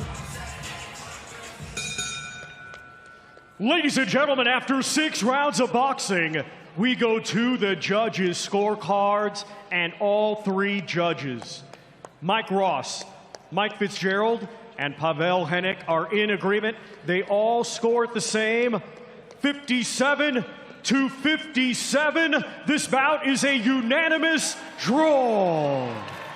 Well, there you go. He did win one of those early rounds, Sergio. Yes, he did, and I'm glad the judges gave him credit for it. This wasn't a good performance by the undefeated Julio Porras. And in Penda, I mean, what can you ask for? You know, he was a B-side. He was brought here to lose, and a draw is a victory for the Tanzanian fighter. Well, it's been quite a year here on DAZN. We've had some incredible nights across the globe, and 2026 promises more of the same.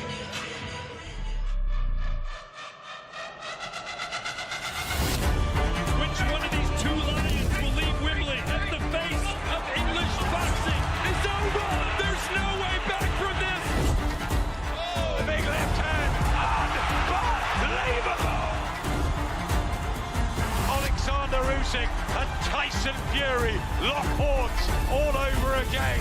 Is Itauma the heir apparent? And he's just done it. Round 1. Destruction. He's out on his feet. They've stopped the fight. Virgil Ortiz. These shots are really sweet from Stevenson. No love lost between these two. Dimitri Bivol, Archer, Benavidez, the undisputed light heavyweight champion, and seal his place in history.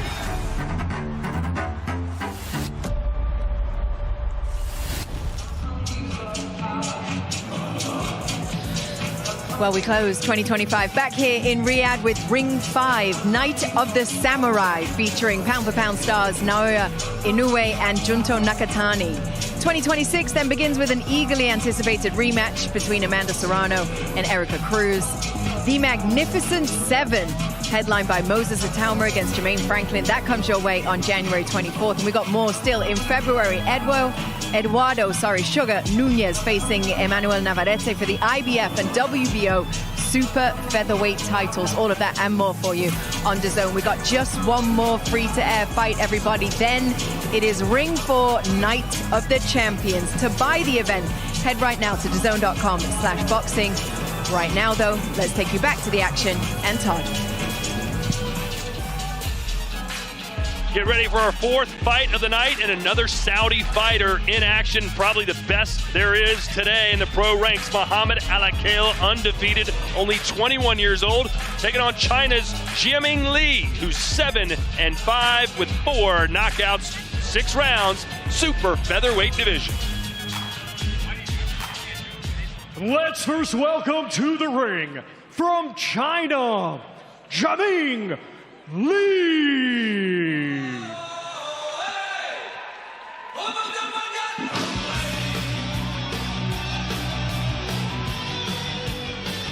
From Zhuhai, China, the tough veteran who likes forward pressure, Jiaming Li. Some other famous Chinese professional fighters you may have heard of, Zhu Shiming, the Olympic champion, and of course the Big Bang, Zhang Zheli, who's fought here in Riyadh several times. Yeah, Zhang Zheli, last time he was here in Riyadh, knocked out by Guy Caballel with some big body shots. Caballel back, trying to reopen that Germany market next month on DAZN. What have you heard about the Big Bang? We saw him do so well against Deontay Wilder.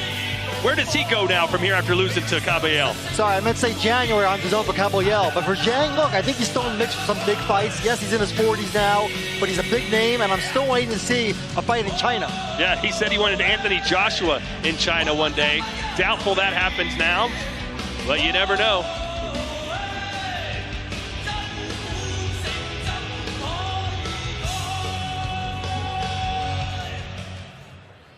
And now let's welcome to the ring from Saudi Arabia, mighty Mohamed Alakel.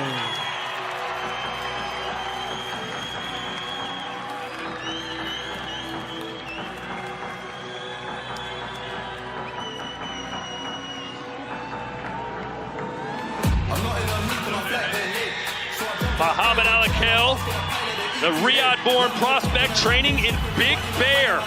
He's tall and technical, coming off a 10-round decision win over Travis Crawford on the Crawford-Canelo card in Las Vegas. And 83% of you on our DAZN fan zone believe he'll get the job done. Sergio, what do you like about it? Well, I like the fact that in his 6th fight, he was able to beat Travis Crawford in a 10-round fight. So I like the fact that they have confidence for such a young fighter already going 10 rounds, but he's learning fast. He fights behind a long jab, good in and out footwork, and he follows instructions. That's the main thing I like about Alakel. He listens, he learns, and he's evolving nicely. Abel Sanchez, his trainer, his 2nd fight of the night. And on the right of the screen, Rick Reno, the CEO of Rick Magazine, dressed to impress as always. Mike, why don't he loan you some of that Versace stuff? I don't think I can pull it off, Todd. Pull it off of him or just wear it?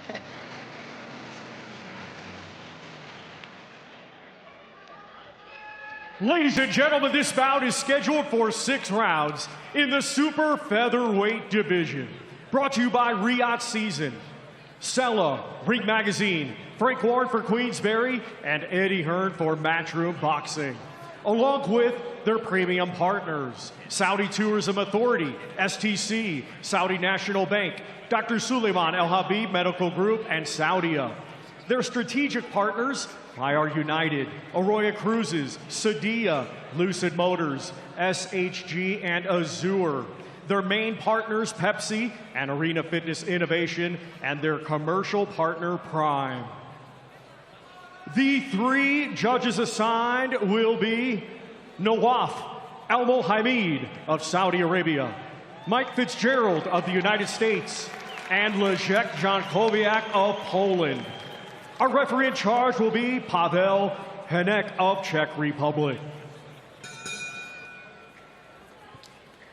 Introducing first, fighting out of the blue corner, he comes to the ring wearing black with gold and weighed in officially at 132.3 pounds.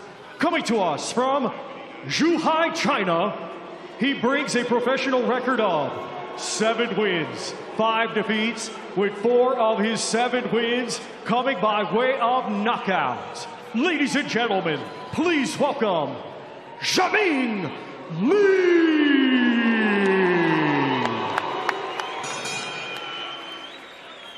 And his opponent across the ring, fighting out of the red corner. He comes to the ring wearing white with green and weighed in officially at 131.6 pounds. Undefeated, he has 6 wins. 1 win comes by way of knockout. Ladies and gentlemen, from right here, Riyadh, Kingdom of Saudi Arabia, here is mighty Mohamed Alakel.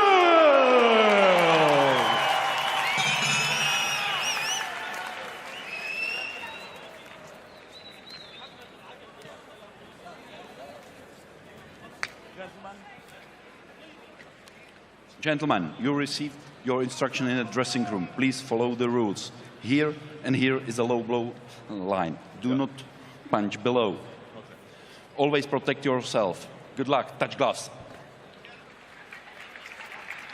Mohamed Alakel, 1 knockout in his 6 wins. He'd love to get this crowd buzzing if he can stop Jiaming Lee, a veteran of 12 professional bouts. Round 1.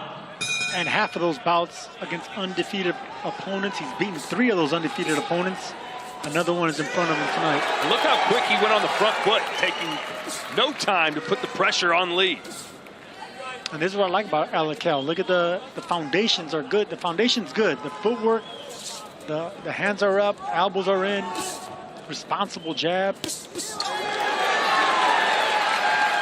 Look at that feint right there. I love seeing that from young fighters, that power of the feint, to let your opponent, not know when the power and the punch, when the speed's gonna come. Mike, when you're looking at a prospect to see if maybe he can develop to be something special, what are some of the things you like to look for that can, be a precursor? For me, it's usually the fundamentals, right? Do they bring their hands back after they throw a punch? Do they have their head off the center line? How's the footwork? So Alakel is going to have a great shot with a well-schooled teacher in his corner. I agree, and for me, you didn't ask me, Todd, but for me, it's the technique and the footwork. You know, I agree with Mike. Footwork is key, man, and everything's based off the foundation of a fighter. You know, how quick they are to react with their feet is how they're going to react. On the temple, and that buckled Lee. And this is what I see with Alakel, just how fast they're grooming him to be something great. He's learning really fast and really responsible. The hand speed is there, and you can see the pop behind that punch it's getting better because he's doing it behind technique. Yeah, training out of Big Bear, California. And it's no joke, Sergio. You've trained there before, have you not? I have. Some of my biggest fights, you know, training on 10,000 feet altitude. Oscar De La Hoya used to train there. Terry Norris used to train there. That's the first time I met Abel Sanchez in the Summit Gym. Sugar Shane Mosley, of course. Yeah, he had his own gym there. Oscar De La Hoya, Fernando Vargas. I sparred them all up in Big Bear. Lee having a hard time trying to close the distance. Ooh, see that? Look at that feint right there. I said the power of the feint, right, guys? Look at how Lee reacted to that. He acted like he got punched, but nothing touched him. But that's the power of that foot feint, of the body feint. And now you can mix it up with jabs and lead right hands. That's how you trap your opponent. Jab is really working for Alakel. He's having a really sharp round one. It's the best he's looked. This is exact. I was about to say that. This is the best he's looked, absolutely. He looks like he knows the level. He knows he's a level above this guy and is fighting like him. And not only that, but he's doing it against a fighter who's accustomed to fighting undefeated opponents and beating some of them as well. So Lee it's not like Lee's, you know, an opponent with a bad losing record. He's beating undefeated fighters, and now Alakel is doing really well against him. The crowd really appreciating what they're witnessing.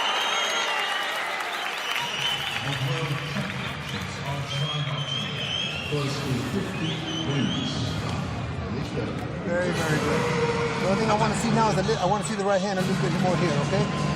Even if it's just one shot, it's okay. The next one is here, and then right back up the middle. Bounce it off his chest, okay? Very, very good work. Jab, double jab sometimes. Spit. Huh? Right below you.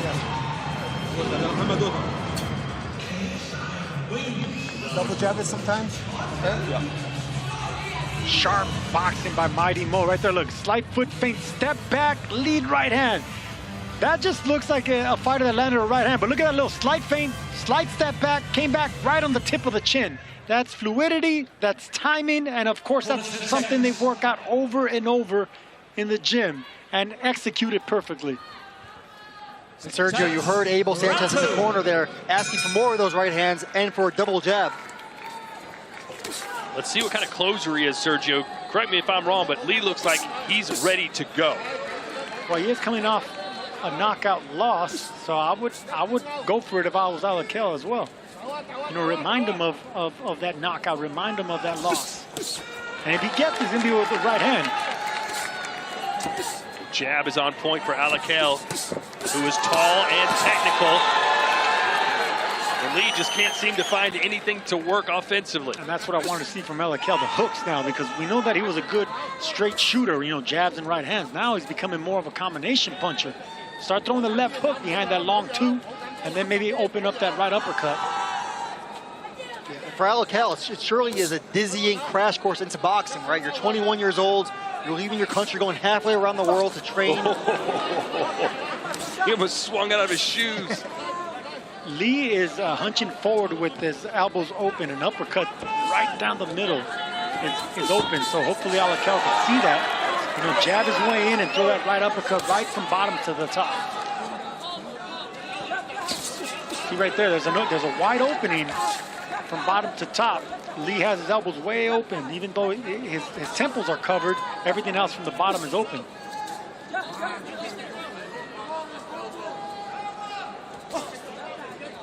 Well, what would you be doing now if you're Lee? We're talking about Mohamed here, but Lee just can't get anything going. I would be jabbing at the chest of Mohamed. You know, you're not going to land on the chin. So aim at the chest of the torso and try to back him up, because Alakel's been on the front foot this entire fight. Another swing and a miss from Lee. And he's going to keep missing if he doesn't time that jab.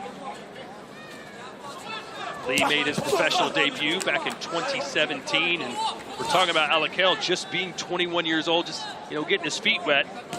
But then you turned to Abdullah Mason here in a couple fights. He's 21, fighting for a world title. He'll be facing Sam Noakes, who fights out of Kent, UK, in England. Alakel's got him backed against the ropes, still being patient here in round 2. Yeah, I like how fighters are taking more chances now. Fighting for titles a lot earlier in their career, in their 20s. Takes it back to the heyday of boxing of the 80s. Sugar Ray Leonard fighting guys like Thomas Hearns and Roberto Duran by the time he was 24, 25 years old. You don't see that nowadays. There's that hook I want to see from Alakel. A sharp hook. Left hand from Lee. Body shot. Oh, nice counter jab, then works the body. Lee says, bang me some more. Yeah, well, gets a double shot to the body. Quite bad phrasing there for me. Hey, bam, there he is. Bam Rodriguez. Fighting out of San Antonio, Texas. Talk about young guns. This man has all the goods. And he says, listen, if I win tonight, I know I'm on a lot of people's pound for pound list. If I win tonight, I want to be spoken in the same sentences with the Usyks of the world and the Crawfords of the world. And I agree, because this man has taken every challenge given to him, knocked off a lot of these four kings, and now there's another king in front of him from Argentina, and world champion. Yeah, Fernando Martinez, he's no stranger to traveling around the world. 2 title fights last year in Japan against Kazuto Ioka, a really quality fighter. So I think he's ready for this, and he is battle tested. 4 belts on the line, including the Ring Magazine Super Flyweight Championship. Martinez promising a knockout and a belt to take back to his country in Argentina. Round 3 here between Mohamed Alakel and Jaming Lee. From the evolution that we've seen Mohamed Alakel from the first fight to this fight, going on the 7th fight now, it's night and day, guys. It really is night and day. From the footwork to the upper body movement to the foot feints to the ring generalship, using the entire ring to the pressure and defensive responsibility. I mean, in 7 fights, it's night and day. He's trying to bait Lee into throwing something because he's able to clip him almost every time with a counter shot, but Lee's not taking the bait. Well, because Lee's not really trying to be offensive. He's a defensive fighter. He wants Alakel to make the mistakes. And that's why we have this standoff right now. Guys like Lee don't come to win. They come to compete and hopefully catch your opponent making a mistake. Crowd trying to urge Alakel on, but he's not jumping in there. He's being patient. And what I mean by Jaming Lee not coming to win is... And there it was. He wanted him to throw the punch, and he paid the price, and now he's got him moving. Great body shot there by Alakel. And you can see they threw away 2 punches just to really put some power behind that left hook to the body.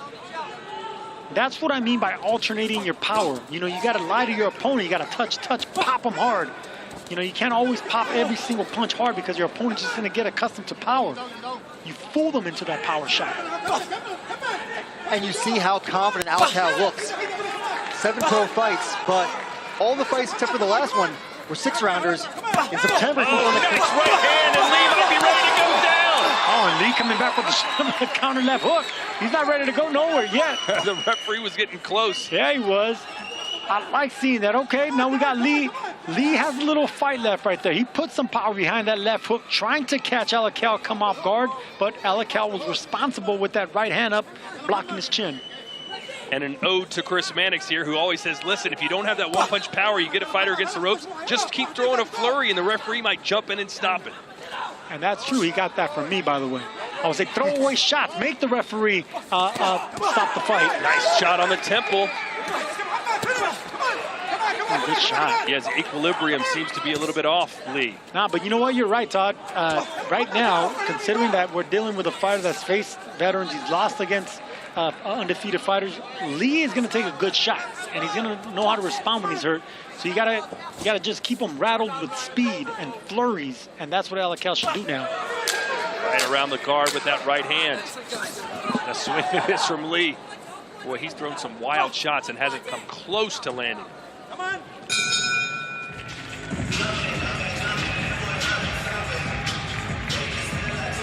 We saw Abdullah Mason just moments ago. Here's the man he'll be competing against. Promoted by Frank Warren at Queensberry, it is Sam Noakes. Mike, what is Sam's path to victory tonight? He's got to work behind the jab. He has a nice power jab, and he's got to make Mason feel his power. Mason's already been down twice in a fight, and that guy couldn't punch nearly as well as Noakes. I'll tell you what's going to be, Todd, body shot. That's a vicious body puncher in Sam Noakes. If you're going to get the attention of the taller, longer southpaw, it's going to be to the body. Keep those guns checked and keep digging to the ribs if you're Sam Noakes. Is that a little more tape on the knuckles than normal? That was looking like 6 inches. Well, it's not done yet. Usually the tape makes it a lot tighter. Almost 10 seconds.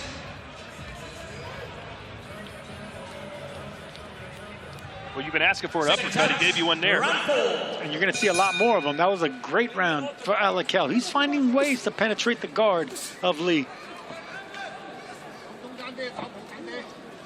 But anyway, this is a 6-rounder. Alakel's last fight was a 10-round fight in his 6th pro fight, and that was on the Canelo Crawford undercard in a stadium. Sergio, that's pretty rare, right? 10-rounder?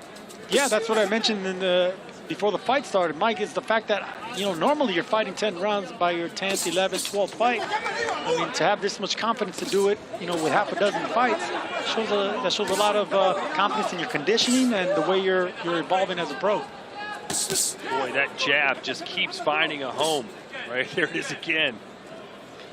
There's not many things more frustrating, I would think, Sergio, than just eating a jab over and over. And this is the way Julio Porras should have fought. You know, he's a tall fighter, breaking down a shorter fighter with the jab, trying to be creative. You got to fight tall responsibly.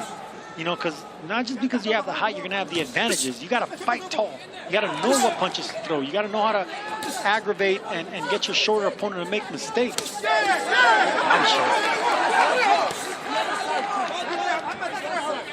That power jab we're seeing, right, that's really an Abel Sanchez staple.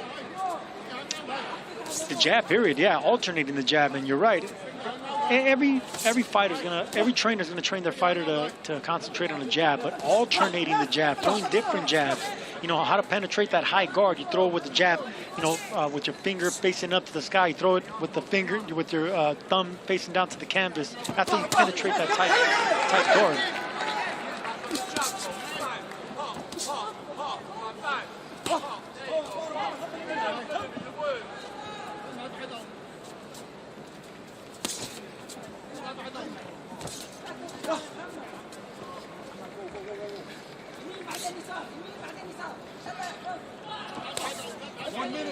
Alakel, like he has since round 1, the forward pressure fighter. Hasn't really taken a step back. Lee continuously backpedaling up against the ropes in the corner. And he has taken a step back to counter nicely. Just like that. Half an inch back, came back with a straight right hand. Beautiful.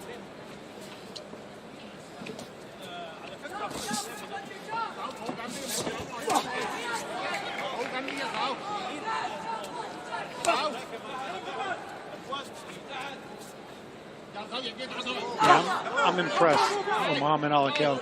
I really am. Would you like to see him, though, do more when he's got Lee backed against the ropes? No, here? you're dealing with a fighter that's pretty experienced fighting unbeaten opponents in jamming Lee. So, no, I think this is how you break down guys like this that are accustomed to fighting better fighters. Be patient, be disciplined, and bust them up behind that long jab.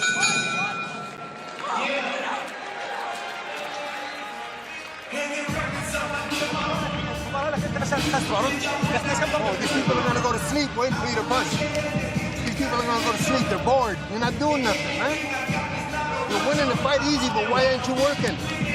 Come on. 3 minutes is not such a long time. It's only 6 rounds. Come on, man. What are you waiting for? Can I ask that? What are you waiting for? Nothing. Okay, then let's get it done. Come on.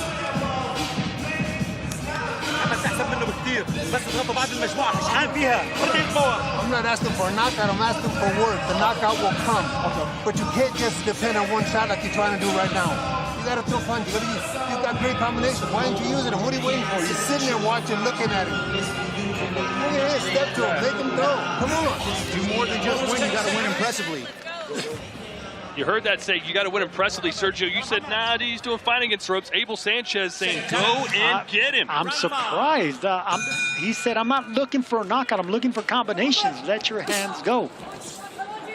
2 rounds left. A lot of confidence and urging his fighter to go looking for the knockout. Go looking to hurt Jianmeng Li. Well, look, you got your hometown crowd here, sold out. You're clearly levels better than this guy. There's that uppercut. Take some chances.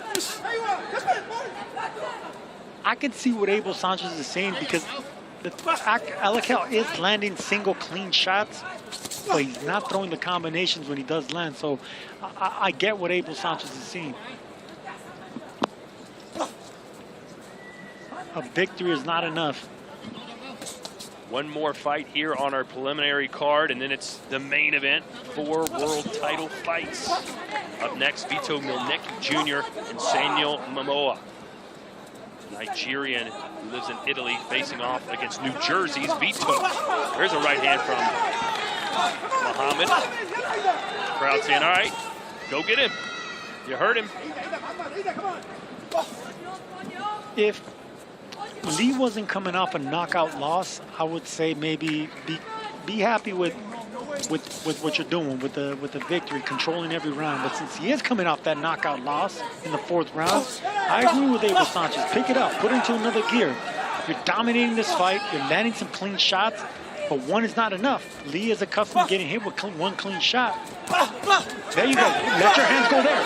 Why back up? There you go. See, that's what I am seeing what Abel Sanchez is seeing now. They were yelling at him in the corner, go, go, go. We talked about it this week, right? When you're a prospect trying to make a statement, you need to score knockouts. Right there, see, let your hands go. He landed 3 hard shots and he stepped back and waited for a counter. It's responsible, but by this time, come on now, you gotta let your hands go.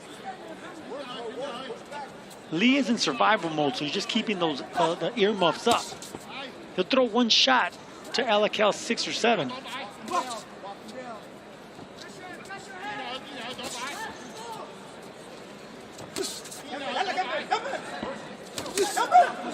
Another right hand around the guard from Alakel. And another single shot by Alakel. Right there, let him go. Let your hands go. This is...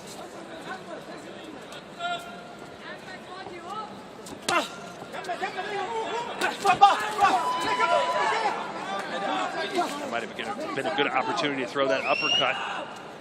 Yeah, that's the uppercut I see an opening for on Lee. It's a lightning strike with a right hand. Lee took that well. He bounced back nicely. Wow, that was quick. And Alakel gets a knockdown right at the end of the 5th round.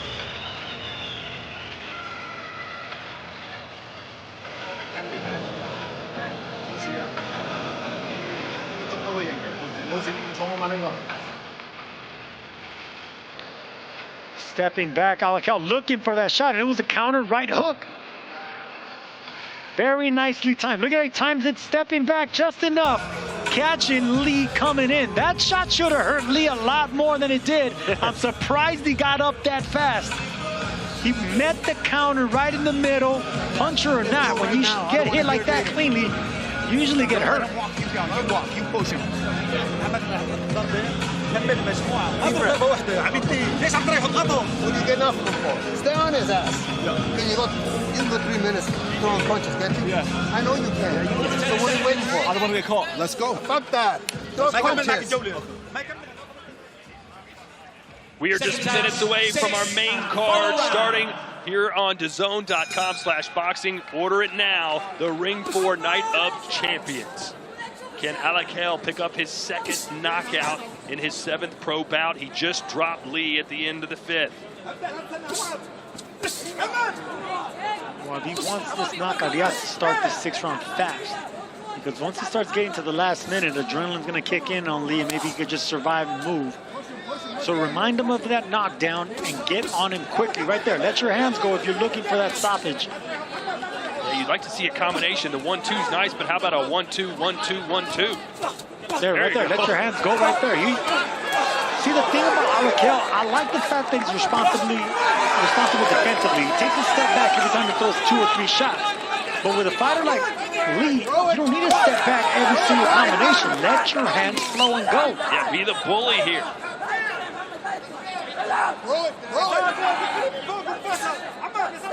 As for Lee, he's like, hey, take your time. Don't push me. We only got 2 minutes left. I still would like to see uppercuts from both hands. You know, break the distance and then left and right uppercuts, trying to break the guard of Lee.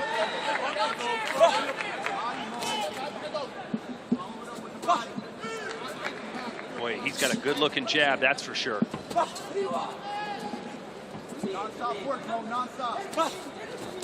Minute and a half to go here in the 6th and final round.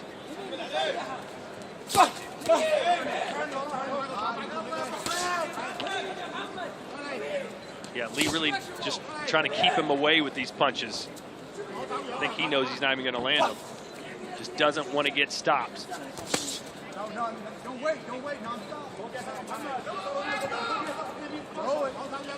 Look, I'm impressed with Mohamed Alakel. I'm impressed with the thing I'm seeing, the evolution of Alakel.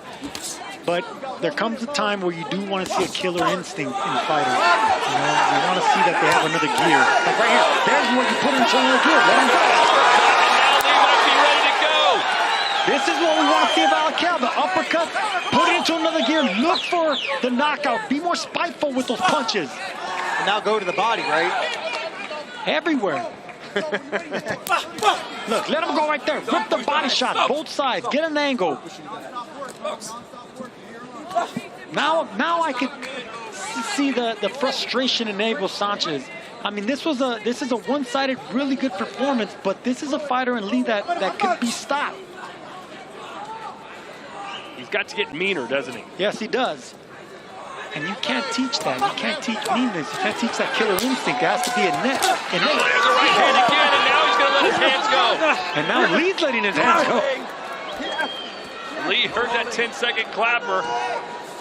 And Mohamed Alakel looks really good, but doesn't get the knockout his corner thought he could get.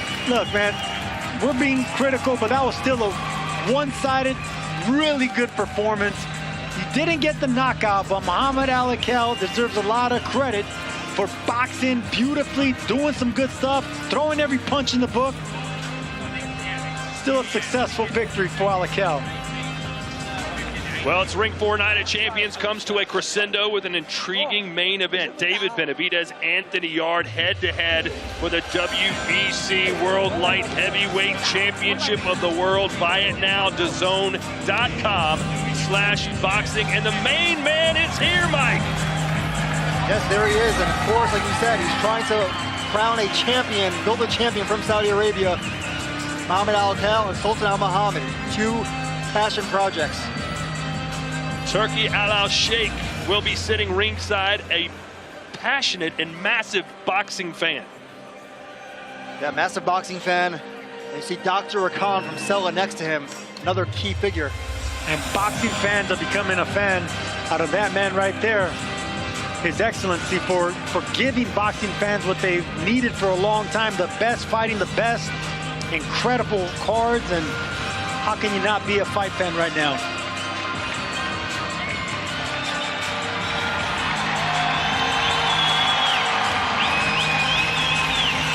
Like he's ready to fight, making his ring walk.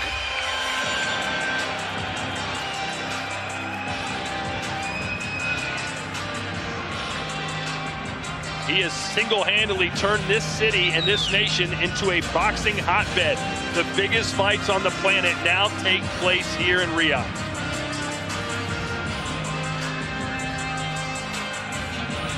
You know, Mike, boxing needed somebody somewhere to do what he's doing. Yeah, there were just so many fights that were not happening with the fractured nature of the sport. Fury Usyk was in talks for years. Didn't happen until he came around.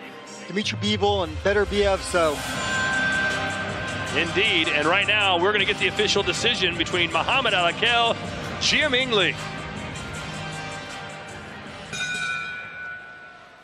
Ladies and gentlemen, after 6 rounds of boxing, we go to the judges' scorecards, and all 3 judges, Nawaf Almohammed, Leszek Jankowiak, and Mike Fitzgerald, are in agreement. They all scored the same, 60-53, for your winner by unanimous decision. From Riyadh, Kingdom of Saudi Arabia, mighty Mohamed Alakel! All smiles here in Riyadh as Mohamed Alakel improves to 7-0. Sergio, what would you be working on with him in the gym? More uppercuts, left and right uppercuts, and flurries. You know, you're landing clean shots, but let your hands go. Focus on speed, combinations, and continue listening to your coach, Abel Sanchez. You have a great boxing mind in your corner. You just got to have more confidence is what he's telling you, but let your hands go when you're in control. Well, that wraps our first 4 fights of the night. We still have 5 more to come, including 4 world title bouts. But right now, as we look at the ring walk times, Mason and Noakes, 6 p.m. Eastern time. That's 2 a.m. here local, and the main event will walk at 9 p.m. Eastern, Benavidez and Yarde.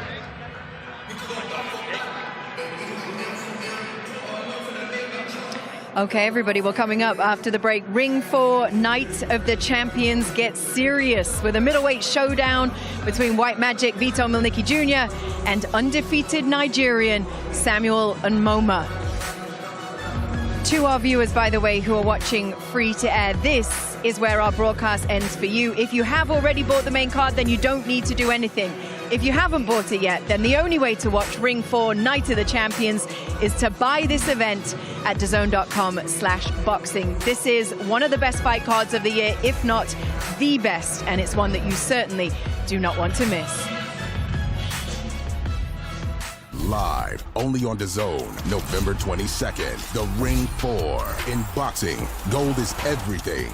And on this night, every fight feels like a main event. David Benavidez, the undefeated Mexican monster, defends against Anthony Yarde, London's heavy hitter. A warrior who's gone toe-to-toe with the best and has the power to end anyone's night early. But the action doesn't stop there. Devin Haney, a 2-weight undisputed king, chases history in yet another division versus Brian Norman Jr., the undefeated champ. While Bam looks to unify more of his division if he can break Fernando Martinez. Plus, Abdullah Mason and Sam Noakes clash at lightweight for the WBO title. This is more than a fight night. It's 4 world titles in 4 different divisions. It's the night of the champions. The Ring 4.